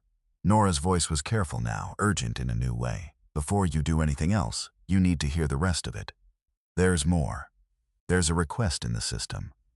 Filed 2 days ago. Somebody wants to know who accessed those archived files and when." Nora's hands twisted together on the tabletop. "It's not public yet. It's an internal flag, routine on paper, the kind of thing that happens sometimes when old records get pulled. But given the timing, given everything else that's happening to you in the press right now, I don't think it's routine at all. They're looking for you. They're looking for whoever pulled the files, which is me." Nora's jaw was tight, fear and resolve fighting for space on her face. "I knew the risk when I agreed to help you. I'm not backing out, but I need you to understand that the clock is running now. However much time we thought we have less." "Nora." Harper reached across the table, this time actually taking her hand. "If this gets dangerous, if it gets dangerous for you specifically, I need you to tell me. I mean it. I won't let you carry a cost I created." Nora's laugh came out thin, more breath than sound. "You say that like either of us gets to decide the cost at this point. That's not how this works, Hawk. Not with men like Doyle. The cost gets decided for you, and you find out the total after." Harper closed the folder, held it the way she'd held the journal, the way she'd held the tote, all those months, all those flights. Something too heavy to carry openly, carried anyway, because the alternative was worse. "Thank you," she said, "for all of it, for believing me before you had proof, for risking what you just risked." Nora's eyes were wet. "You'd have done it for me. I would. Then go finish what your father started." Nora stood, pulling her hood back up, already scanning the parking lot through the library windows, with the same instinctive wariness Harper recognized from her own reflection lately. "And Harper, watch your back. I mean that. Whoever flagged those file requests isn't doing it for fun. You watch yours too. Always do." A small, tired smile, gone almost as quickly as it appeared. "Someone has to keep at least one of us alive long enough to see this through." Harper watched her go, watched the careful, deliberate way Nora crossed the parking lot to her car, checking mirrors, checking angles, moving like a soldier instead of a records officer, and something cold settled into Harper's chest that had nothing to do with the temperature in the room.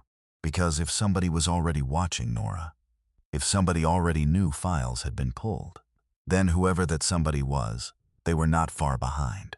She was wrong about how far behind.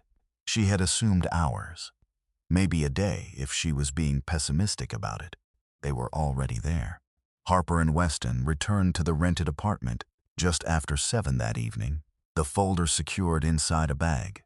Harper hadn't let out of her sight since the library, and the first thing she noticed, the thing that made every muscle in her body go rigid before her conscious mind had even finished processing it, was the door, closed, locked from the outside the way they'd left it. Except the deadbolt sat at a slightly different angle than it should have. A half-degree off, the kind of detail nobody would notice unless they'd spent years training themselves to notice exactly that kind of detail. "Wes." Her voice dropped to almost nothing. "Don't move. What? Someone's been at this door." They didn't go in the front way. Old instinct, the kind that never fully leaves a person no matter how many years pass, sent Harper around to the side entrance instead, moving low and quiet along the building's exterior, Weston close behind her with his phone already gripped tight enough to use as a weapon if it came to that. The apartment, when they finally cleared it room by room, was empty. No one there. But someone had been. The journal sat exactly where Harper had left it, on the kitchen table, undisturbed. Except it wasn't undisturbed. Except the bookmark she'd left between two specific pages. The pages with Doyle's initials circled in her father's hand had been moved. Not removed. Moved. Slid 3 pages further in, careless, the way someone moves a bookmark when they're flipping through something quickly and don't think anyone will notice the difference. Harper had noticed.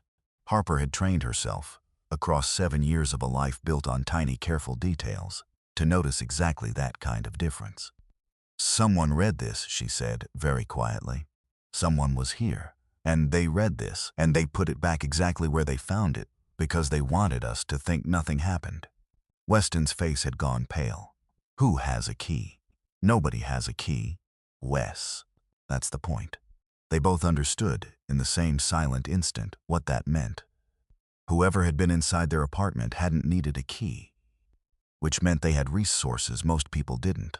Which meant the reach Weston had warned her about. The machinery 2 doors down from the Secretary of Defense was not a hypothetical anymore. It was standing in their kitchen, metaphorically, close enough to touch. We need to move, Weston said. Tonight. Somewhere they don't know. They already know everything, Wes. That's what tonight taught us. Then we go somewhere anyway. Not because it hides us. Because I'm not sitting still in a room somebody already walked through once. Harper didn't argue with that. Some fights weren't worth winning, and Weston's instinct to move, even into uncertainty, was one she recognized as sound. Harper sat down slowly at the kitchen table, the journal in front of her, the folder from Nora beside it, and, for the first time since the plane, since the jets, since Sam Whitlock's trembling hand on her sleeve in an airport terminal, she let herself feel the full weight of exactly how far outmatched she might actually be. Because this wasn't a training exercise anymore. This wasn't a debrief room where the worst outcome was a bruised ego and a stern word from an instructor. This was real, and it had already reached into her home once, quietly, carefully, leaving nothing behind but a bookmark 3 pages out of place, and there was no telling what it would reach for next. Her phone rang at 11 that night. Unknown number. She almost didn't answer. Some tired, frightened part of her wanted, badly, to let it ring out, to pretend for 1 more hour that the world hadn't already found her. She answered anyway, because that had never been who she was. Not really. Not even during the 7 quiet years. Harper Sinclair, a voice she didn't recognize, male, careful, professional in a way that made her skin crawl. You don't know me. I work in an office that isn't important right now. What's important is that you stop what you're doing. Who is this? Someone who's telling you, as a courtesy, that this conversation is happening because certain people would prefer to resolve this quietly. Your father's death was a tragedy. Nothing more. Continuing to suggest otherwise will cause problems for you. Real problems. The kind that don't go away just because you used to fly a nice jet. Say his name. A pause on the line. The first genuine pause of the whole call. Brief but real. The sound of a rehearsed script hitting a line that wasn't in it. I don't know what you mean. Yes, you do. Harper's voice had gone very quiet, very steady. The voice she used to use over a radio when the situation had stopped being about anything except getting the job done. Tell whoever sent you that I know it was Doyle. Tell him the daughter he comforted at 2 funerals isn't 21 anymore, and tell him I don't scare as easily as he's hoping. The line went dead before she could say anything else. Harper sat very still, phone still pressed to her ear, the dial tone humming into an apartment gone suddenly, completely silent. Weston, who had heard enough of it from across the room, was already at her side. What did they say? They told me to stop. Harper, which means we're close. Her voice, when it came, was steadier than she expected it to be, steadier than she had any right to feel. You don't threaten someone over nothing, Wes. You threaten someone because they're about to find something you can't afford for them to find. Because until tonight, some small stubborn part of her had still been protecting a version of Doyle that existed only in memory. The man at her mother's funeral. The man at her father's funeral. The man who'd held her hand in a hospital bed and told her, gently, that safety mattered more than headlines. That version of Doyle had just died permanently, somewhere in the space of a single anonymous phone call. What was left in its place was something colder. Something that had apparently decided 8 years ago that 2 young pilots and 1 honest colonel were an acceptable cost for whatever he'd been protecting, and that Harper herself, if she pushed hard enough, might become an acceptable cost too. She thought of Nora, hood up, checking mirrors in a parking lot. She thought of the deadbolt sitting at half a degree off true. She thought of her father's handwriting pressed hard into a page. WD circled again and again, a dead man's careful, furious attempt to leave a trail. His daughter might someday be brave enough to follow. He's scared, Harper said, mostly to herself, mostly to the dark apartment around her. That's what tonight was. Not a warning from a man who feels safe. A warning from a man who's finally afraid. Good, Weston said, low, fierce, his hand finding hers across the table. Let him be afraid. He's had 8 years of not being afraid. He's overdue. She thought back to the voice on the phone. Careful, professional. Rehearsed in the way threats get rehearsed by people who've made a career out of delivering them politely. Not Doyle himself. Never Doyle himself, she suspected. Men like that didn't dial the phone. They had other people dial it for them, and other people again, to make sure no trail led back far enough to matter. Which meant, whatever came next, she wasn't just up against one man. She was up against a structure Doyle had spent decades building around himself. Layer after layer of people whose careers depended on his staying comfortable. Nora had tried to warn her about that. She understood it now in a way she hadn't fully understood it 2 hours ago. Harper looked down at the journal, at the folder beside it, at the compass sitting on the table between them, north arrow steady, unmoved by any of it. Always find your way home. She had never fully understood, until that exact moment, sitting in a rented apartment at midnight with a threat still echoing in her ear, what her father had actually meant by that phrase. She'd always thought it meant a place, an address, a person waiting at the end of a long flight. Now she understood it meant something else entirely. It meant the truth. It always had. And no matter how many anonymous voices told her to stop, no matter how many stories got planted, no matter who was watching from cars outside apartment buildings or standing 2 doors down from the Secretary of Defense, she was not going to stop moving toward it. Her phone buzzed again. Not a call this time. A text from Nora, 3 words that landed in Harper's chest like a physical blow. They know I helped. Harper's hands went cold around the phone. 3 words. That was all it took to turn a bad night into something else entirely. Something with teeth. Because Nora had warned her. Because Nora had said watch your back and meant every word of it. And now the clock Nora had warned her about wasn't just running. It had run out. Wes. Harper was already moving, already pulling her jacket from the back of the chair. The compass and the journal both disappearing into the tote in one fast, practiced motion. 7 years of careful stillness burning away in an instant. We need to find Nora. Right now. Harper, wait, I don't have time to wait. She was at the door before he'd finished the sentence. Hand already on the deadbolt. Heart hammering with a fear that had nothing to do with herself, and everything to do with a woman who had trusted her enough to risk everything, and who might already be paying for that trust in ways Harper couldn't yet imagine. Because she had asked Nora for help without fully weighing what it might cost her. Because that was the oldest mistake in the world, wasn't it? Dragging someone you loved into a fight you started, and only understanding the size of that mistake once it was already too late to take it back. She didn't know, standing in that doorway with the compass cold in her tote and her heart in her throat, whether she was about to save her friend or whether she was already too late.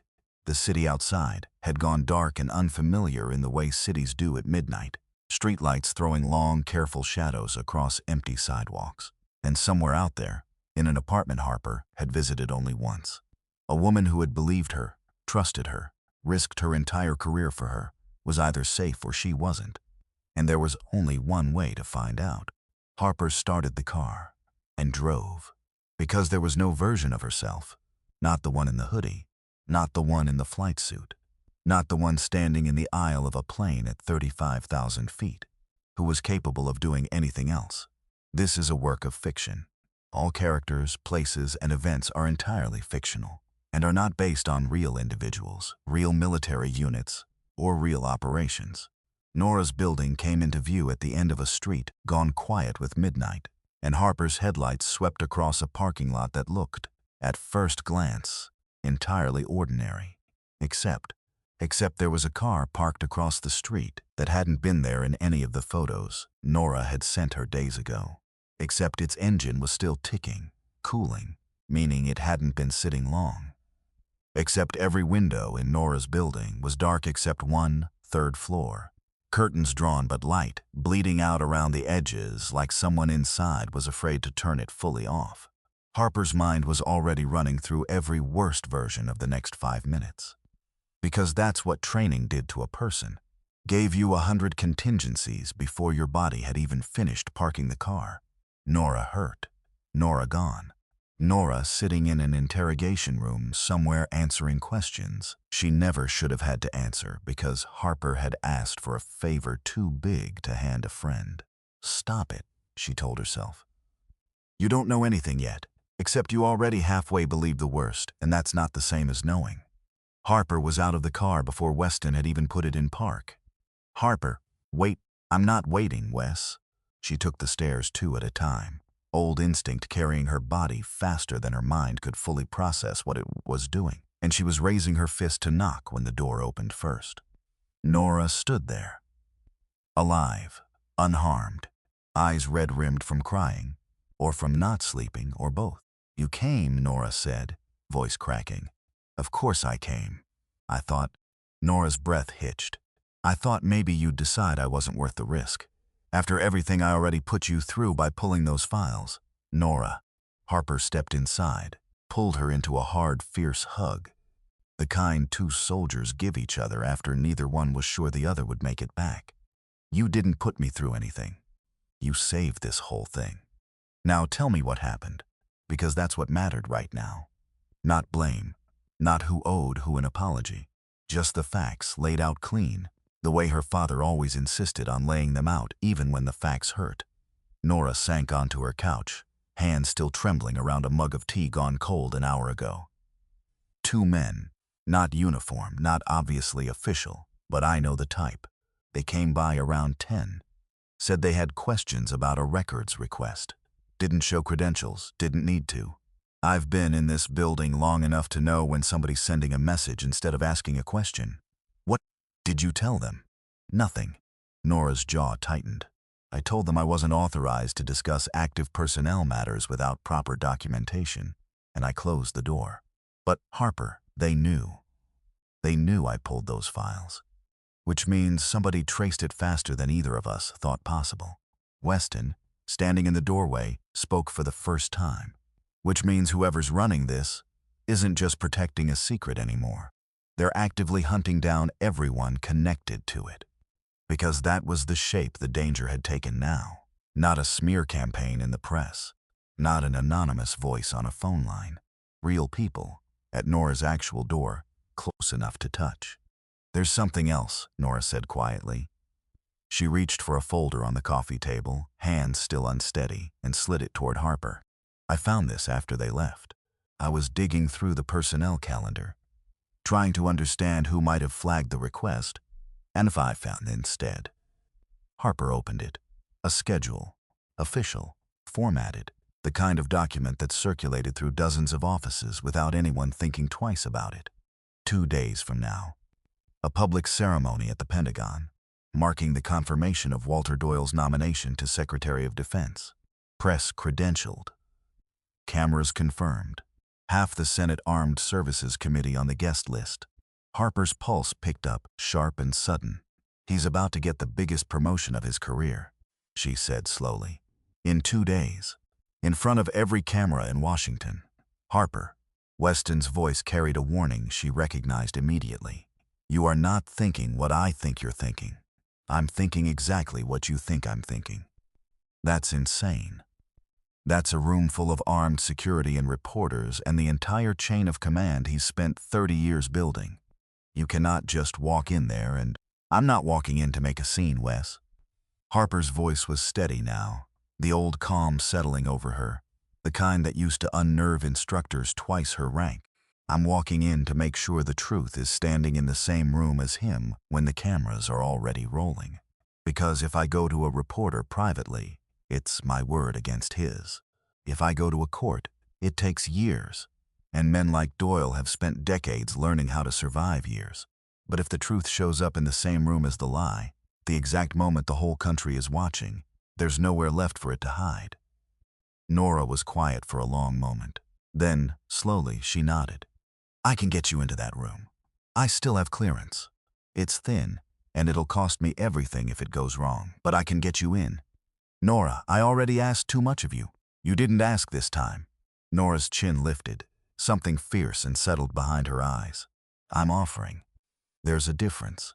Your father used to say something to our squadron, back when I was a green lieutenant scared of my own shadow. He said courage isn't the absence of fear. It's deciding the fear doesn't get the final vote. She managed a small, wet smile. I've spent 7 years thinking I let a friend die without ever getting the chance to be brave for her. I'm not passing up the chance twice. The 2 days that followed moved differently than any 2 days Harper had lived through before, because there was no more waiting in them. No more sitting at kitchen tables reading the same journal entries until the ink blurred. Every hour had a purpose now, and Harper moved through them the way she used to move through mission prep. Checklist after checklist, contingency after contingency, until the plan sat in her mind fully formed and unshakable. She met with 2 more names from her father's journal, retired officers who had served alongside him, men who had wondered for 8 years about the same discrepancies and never found the courage to say so out loud. Both agreed quietly, carefully, to be present at the ceremony, not to speak, just to stand where Doyle could see them and know that the men who remembered the truth had not all stayed silent forever. One of them, a retired brigadier general named Alan Castro, gripped Harper's hand hard when they met, his eyes wet in a way he clearly hadn't expected them to be. Your father tried to tell me something was wrong 3 weeks before he died, Castro said, voice rough. I told him he was seeing shadows. I've regretted that conversation every single day since. You're here now, Harper said. That's what matters. It doesn't undo 8 years. No, Harper agreed, quiet. But it stops a 9th. She reached out finally to the Castellano and Whitmore families. That call was harder than anything else in those 2 days. Harder than facing Doyle himself would turn out to be. Deborah Castellano's mother answered on the 3rd ring, and when Harper explained who she was and what she'd found, there was a long silence on the line. The kind of silence that comes from a wound reopening after 8 years of scar tissue. You're telling me my daughter's death wasn't an accident, the woman said finally, her voice flat with the exact exhaustion of grief that has nowhere left to go. I'm telling you I have proof someone signed a waiver that should never have been signed. I have proof the accident report was altered to hide it. I don't have all the answers yet, but I have enough to make sure this doesn't stay buried. Another silence, then quiet, breaking. 8 years. 8 years I told myself there was nothing left to fight for. Thank you for calling me before the cameras did. Harper promised her a seat at the ceremony too if she wanted one. The woman said she would be there. She called Trent Whitmore's father next, and that conversation went differently, sharper, angrier, though the anger was never once aimed at Harper herself. I knew it, he said, before Harper had even finished explaining. I knew that report was garbage the day they handed it to me. Mechanical failure. On an aircraft my son had flown 40 times without a single flag. His voice shook with a fury that had clearly been waiting 8 years for somewhere to go. Nobody would listen to me. A grieving father, they said. Not thinking clearly, you have no idea what it's like to know something in your gut and have every official channel tell you you're imagining it. I have some idea, Harper said quietly. It's why I'm calling. He was silent a moment. You believe me. I have proof, Mr. Whitmore. Your gut was right. Whatever hardness had carried him through 8 years of being disbelieved seemed to crack just slightly on the other end of the line. Then I want to be there too. Whatever you're planning. I want to look that man in the eye. The night before, Harper couldn't sleep again, same as the first night in the hotel. Compass turning over and over in her hand, while Weston lay beside her, awake too, though neither of them said so out loud. "You don't have to do this," he said finally, into the dark. "Yes, I do, I know, I just needed to say it anyway." She rolled toward him, found his hand in the darkness. "Are you scared?" "Terrified." A short, humorless laugh. "You're about to stand in a room full of the most powerful people in the country and accuse one of them of murder. I've been terrified since the moment Sam Whitlock grabbed your sleeve in that airport." "Good," Harper said, quiet. "Means we're taking it seriously enough." He laughed again, real this time, small and warm in the dark. "God, I love you. I want you to know that. Whatever happens tomorrow, I need you to know that first." "I know, Wes." She pressed her forehead against his. "I've always known. Because some things don't need to be said out loud to be true, and this was one of them. And she needed him to hear it anyway, because tomorrow might not leave room for saying anything at all." Sleep found her eventually, thin and restless, and when she woke the sky outside the hotel window had gone the flat gray of early morning in a city that never fully rested. She lay there a moment, cataloging the day ahead the way she used to catalog a mission. Objective. Contingencies. The particular cost of failure weighed honestly against the cost of staying silent. Staying silent had already cost 8 years. She was done paying that price. The Pentagon auditorium filled slowly the next morning, rows of dark suits and dress uniforms settling into place beneath lights bright enough to make every camera lens gleam. Harper sat 3 rows from the back, dressed plainly, unremarkably, the way she'd learned to dress for exactly this kind of invisibility. Except this time, invisibility wasn't the goal. It was the setup. Her pulse was steady. Strange, she thought, how steady it was. She'd expected her hands to shake the way they had in the hospital bed 7 years ago, the way they had reading her father's handwriting for the first time in that diner booth. Instead, there was only a kind of clean, cold calm, the same calm that used to settle over her right before a mission, when all the fear finally burned away and left only the job in front of her, because fear was useful right up until the moment it wasn't. And this was not a moment for fear anymore. This was a moment for doing the thing her father never got the chance to finish. Walter Doyle took the podium at exactly 10 o'clock. 4 stars gleaming on a uniform that had been tailored to fit a man who had spent 30 years learning how to look exactly as trustworthy as the moment required. He smiled the same warm smile Harper remembered from 2 funerals. Spoke about service, about sacrifice, about the honor of continuing to protect the country his oldest friends had died defending. Because he actually said that, oldest friends. And Harper felt something in her chest go very still and very cold, listening to him invoke her father's memory in a speech designed to secure his own promotion. She waited until the applause began to settle, until the moderator opened the floor for a brief round of press questions, until the room was exactly full enough, exactly attentive enough, exactly impossible to look away from. Then she stood. General Doyle. Her voice wasn't loud. It didn't need to be. The room had a way of going quiet around a voice that didn't ask for permission to be heard, and this one didn't. Doyle's eyes found her across the room, and for one unguarded half-second, something flickered behind the practiced warmth. Recognition. Fear, quickly buried, quickly replaced. Because he knew that face. He'd known it since she was small enough to sit on his shoulders at an air show, small enough to believe every word out of his mouth was gospel, small enough that betraying her trust had probably felt, to him, like betraying nothing at all. Just a child. Just paperwork. Just a problem that would stay buried as long as the child never grew old enough to dig. She had grown old enough.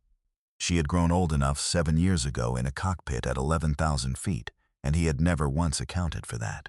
"I'm sorry. I don't believe we've—" "Hawk 22, Harper said. "You remember the call sign. You made sure it stayed buried for 7 years. A murmur rippled through the room.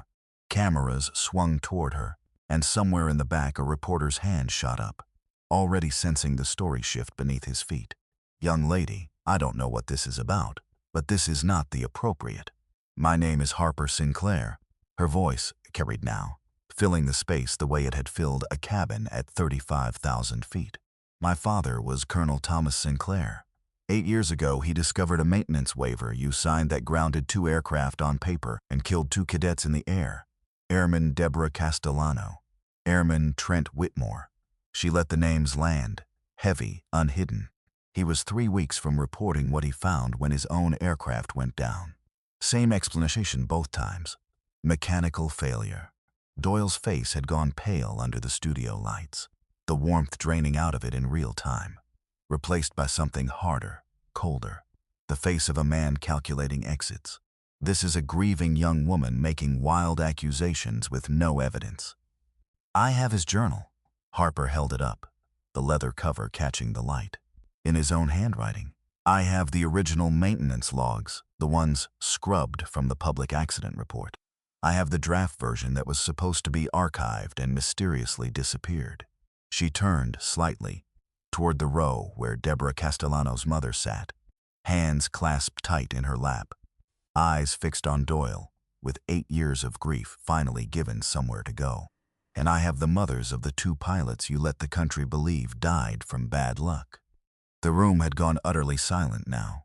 Even the cameras seemed to hold their breath. "Somebody threatened me 2 nights ago," Harper continued, steady, relentless. "Told me to stop asking questions. Told me there would be problems. I have that call logged. I have a friend who was visited at her home by men with no credentials the same night she pulled archived records connected to this case." She looked directly at Doyle now, close enough across the room that the distance seemed to collapse entirely. "You spent 8 years making sure I stayed dead so this would never come up, because a woman with no name can't ask questions. But I'm not dead, General. I never was. And I am asking." This is absurd. Doyle's voice had climbed half an octave, the composure fraying at the edges now, visible even from 3 rows back. "I have served this country for 36 years. So did my father. Your father's death was a tragedy. Say the word you're avoiding." Harper's voice didn't rise. It didn't need to. "Say accident, General. You've said it before. You said it at his funeral. Say it now, on camera, with his journal in my hand, and 2 dead cadets' mothers in this room, and let's see how it sounds out loud." Doyle said nothing. The silence stretched long enough that every camera in the room caught it, long enough that the silence itself became the answer nobody needed spoken aloud. Doyle's composure finally cracked, just slightly. "Just enough. You have no idea what you're—" "I know exactly what I'm doing." Harper's voice dropped, quieter now, and somehow that made it land harder than shouting ever could have. "I'm doing what my father would have done. What he was 3 weeks away from doing when you made sure he never got the chance." A man near the front of the room stood then, one of the 2 retired officers Harper had reached out to, gray-haired, steady, his voice carrying the calm authority of someone who had spent a career being believed. "I served under Colonel Sinclair for 6 years. I read his notes on that maintenance review before he died. Everything this young woman is saying matches what I remember." Another voice, from further back, Sam Whitlock, cane in hand, standing slowly, painfully, but standing. "I flew wing on Thomas Sinclair for 11 years. I've carried this journal in my closet for 8. Too afraid to speak. I'm not afraid anymore." The room was no longer watching a confirmation ceremony. Every reporter in the room understood, with the particular electric clarity that comes once in a career, that they were watching something enormous come apart in real time. Doyle looked around the room, at the faces no longer offering him the easy warmth he'd built his entire career on. And Harper watched something in him finally, completely, give way. "Escort General Doyle to a private room," the moderator said, voice unsteady, clearly improvising a procedure that had never been written for a moment like this. "This ceremony is postponed pending review." Security moved toward the podium.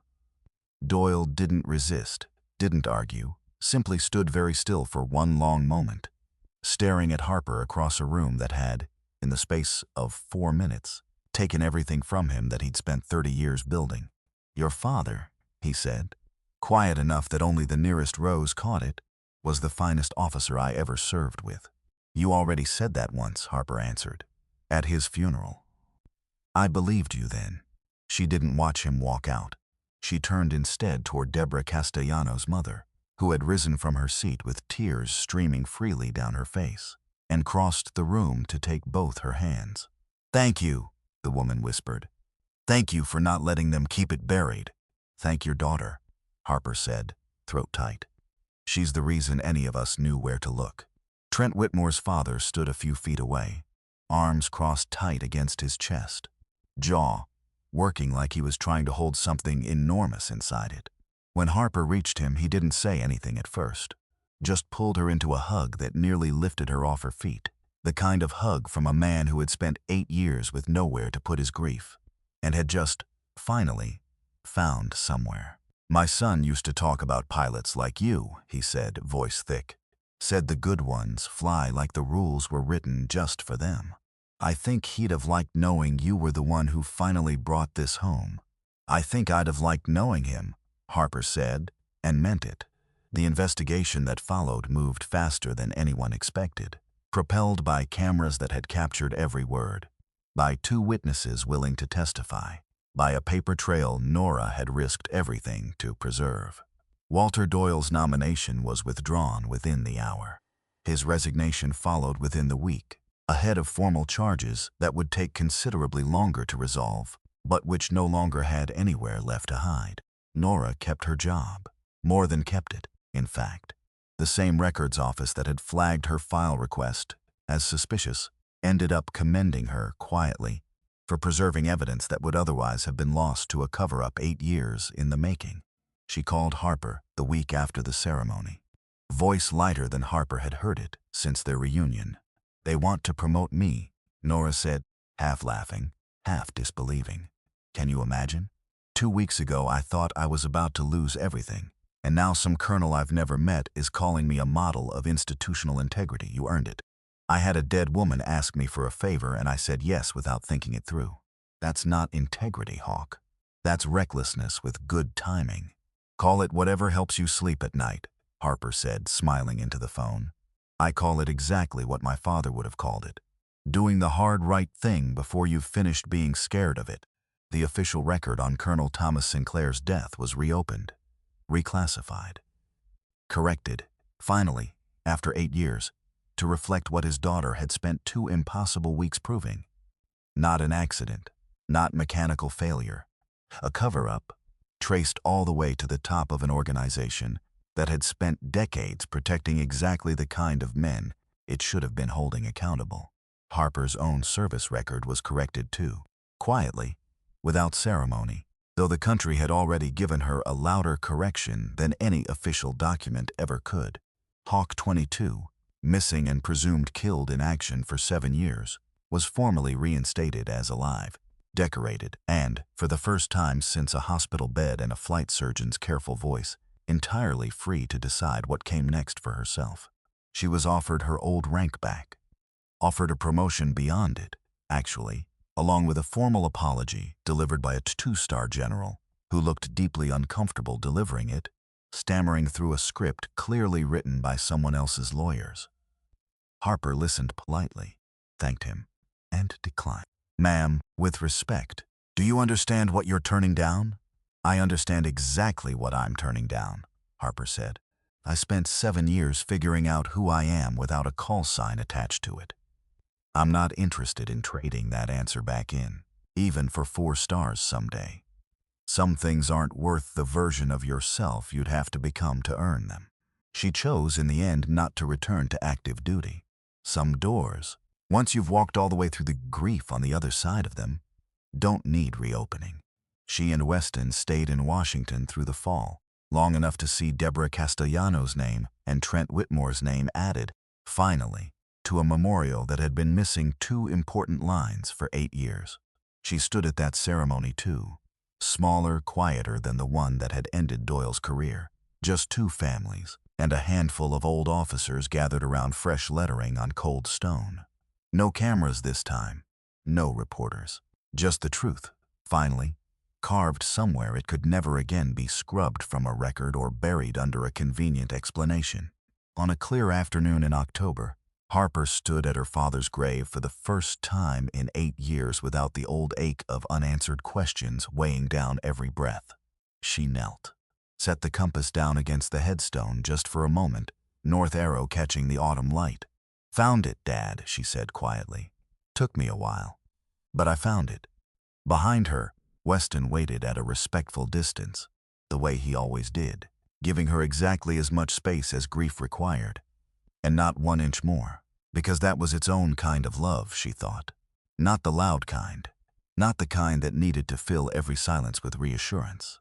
Just a man standing quietly at a distance, letting her finish a conversation with her father that had taken 8 years and 2,000 miles and a stranger's trembling hand on her sleeve to finally reach its end. She thought of the flight from New York, the hoodie, the worn sneakers, the cabin full of strangers who had decided, in under 4 seconds, exactly how much she was worth. She thought of Preston Kellerman losing his job over an unkind word, of Brooke Delacroix's followers turning on her overnight, of small cruelties finding their way, eventually back around to the people who'd offered them so freely. But mostly she thought about the passengers who hadn't laughed. Adeline Bennett, asking is it true with her whole heart in her voice. Sam Whitlock, brave enough at 78 to break a promise he'd made out of fear so he could keep a better one made out of love. Nora Vance, risking a career she'd spent a decade building because a ghost from her past had asked her to believe in something before there was proof to justify it. She thought too of Corporal Danny Bennett, recovering still at Walter Reed, and wondered if Adeline had ever told him what a stranger in a hoodie had said about the hard road. She hoped so. She hoped, somewhere out there, small kindnesses like that, one were still finding their way to the people who needed them, the way this whole impossible chain of events had started with nothing more than a woman choosing not to look away from someone else's pain. Because that was the real lesson buried under all of it, she thought. Not that the world was cruel, though it certainly could be. Not that appearances lied, though they certainly did. It was simpler than that, and harder too. You never know, looking at a stranger in a worn hoodie, exactly what they've survived to get there, and the kindness costs nothing to offer. The cruelty, eventually, always costs something to keep. She stood, picked up the compass, slipped it back into her pocket, where it would stay from now on, instead of hidden away in the bottom of a tote bag. She no longer needed to carry the way she used to. The tote itself sat in a closet back at the apartment now, empty of everything except the photograph. Retired from service the way she herself had, finally, properly retired. She didn't need it to hide in anymore. She had found, somewhere in the last 2 impossible weeks, a version of herself that didn't require a hoodie and worn sneakers to feel safe walking through the world. Weston fell into step beside her as they walked back toward the car, his hand finding hers the way it always did, without needing to be asked. "What now?" he said. Harper looked up at the sky, pale and endless above them, the same sky she used to know from 6 miles higher, moving at speeds no stranger on any plane could have imagined. "Now," she said, "I get to decide who I want to be, not the Air Force. Not Doyle. Not a cabin full of strangers deciding my worth from a pair of sneakers." She smiled, small and real, the first fully unguarded smile she'd worn in longer than she could remember. "Just me. Finally. All the way through. Any idea what that looks like?" "Not entirely." She squeezed his. "I was thinking I might teach. Young pilots. The ones who show up scared they don't belong, same as I did. Somebody should tell them the truth about that feeling before it costs them 8 years the way it cost me. That's a good idea. I have those sometimes." "Rarely," he said, and she laughed, the sound of it surprising her, easy and unguarded in a way laughter hadn't been in longer than she could remember. They walked on together, past rows of white headstones catching the low autumn sun, and somewhere behind them, in a courthouse 2 states away, the first hearing in the case against Walter Doyle was already being scheduled. Somewhere else, a mother who had waited 8 years for the truth was teaching herself, slowly, how to breathe around a grief that finally had somewhere honest to rest. Somewhere else again, a father was standing in his own backyard, looking up at an ordinary afternoon sky, thinking about a son who used to say the good ones fly like the rules were written just for them, and finding for the first time in 8 years that the thought brought him something closer to peace than pain. And somewhere over the Atlantic that same afternoon, a young pilot Harper had never met kept 2 Raptors in tight formation off the wing of an ordinary commercial flight, escorting home a passenger the country had once briefly forgotten to notice, because the sky remembers what the ground sometimes chooses to forget, and some truths, once they finally find their way home, refuse ever again to stay quiet.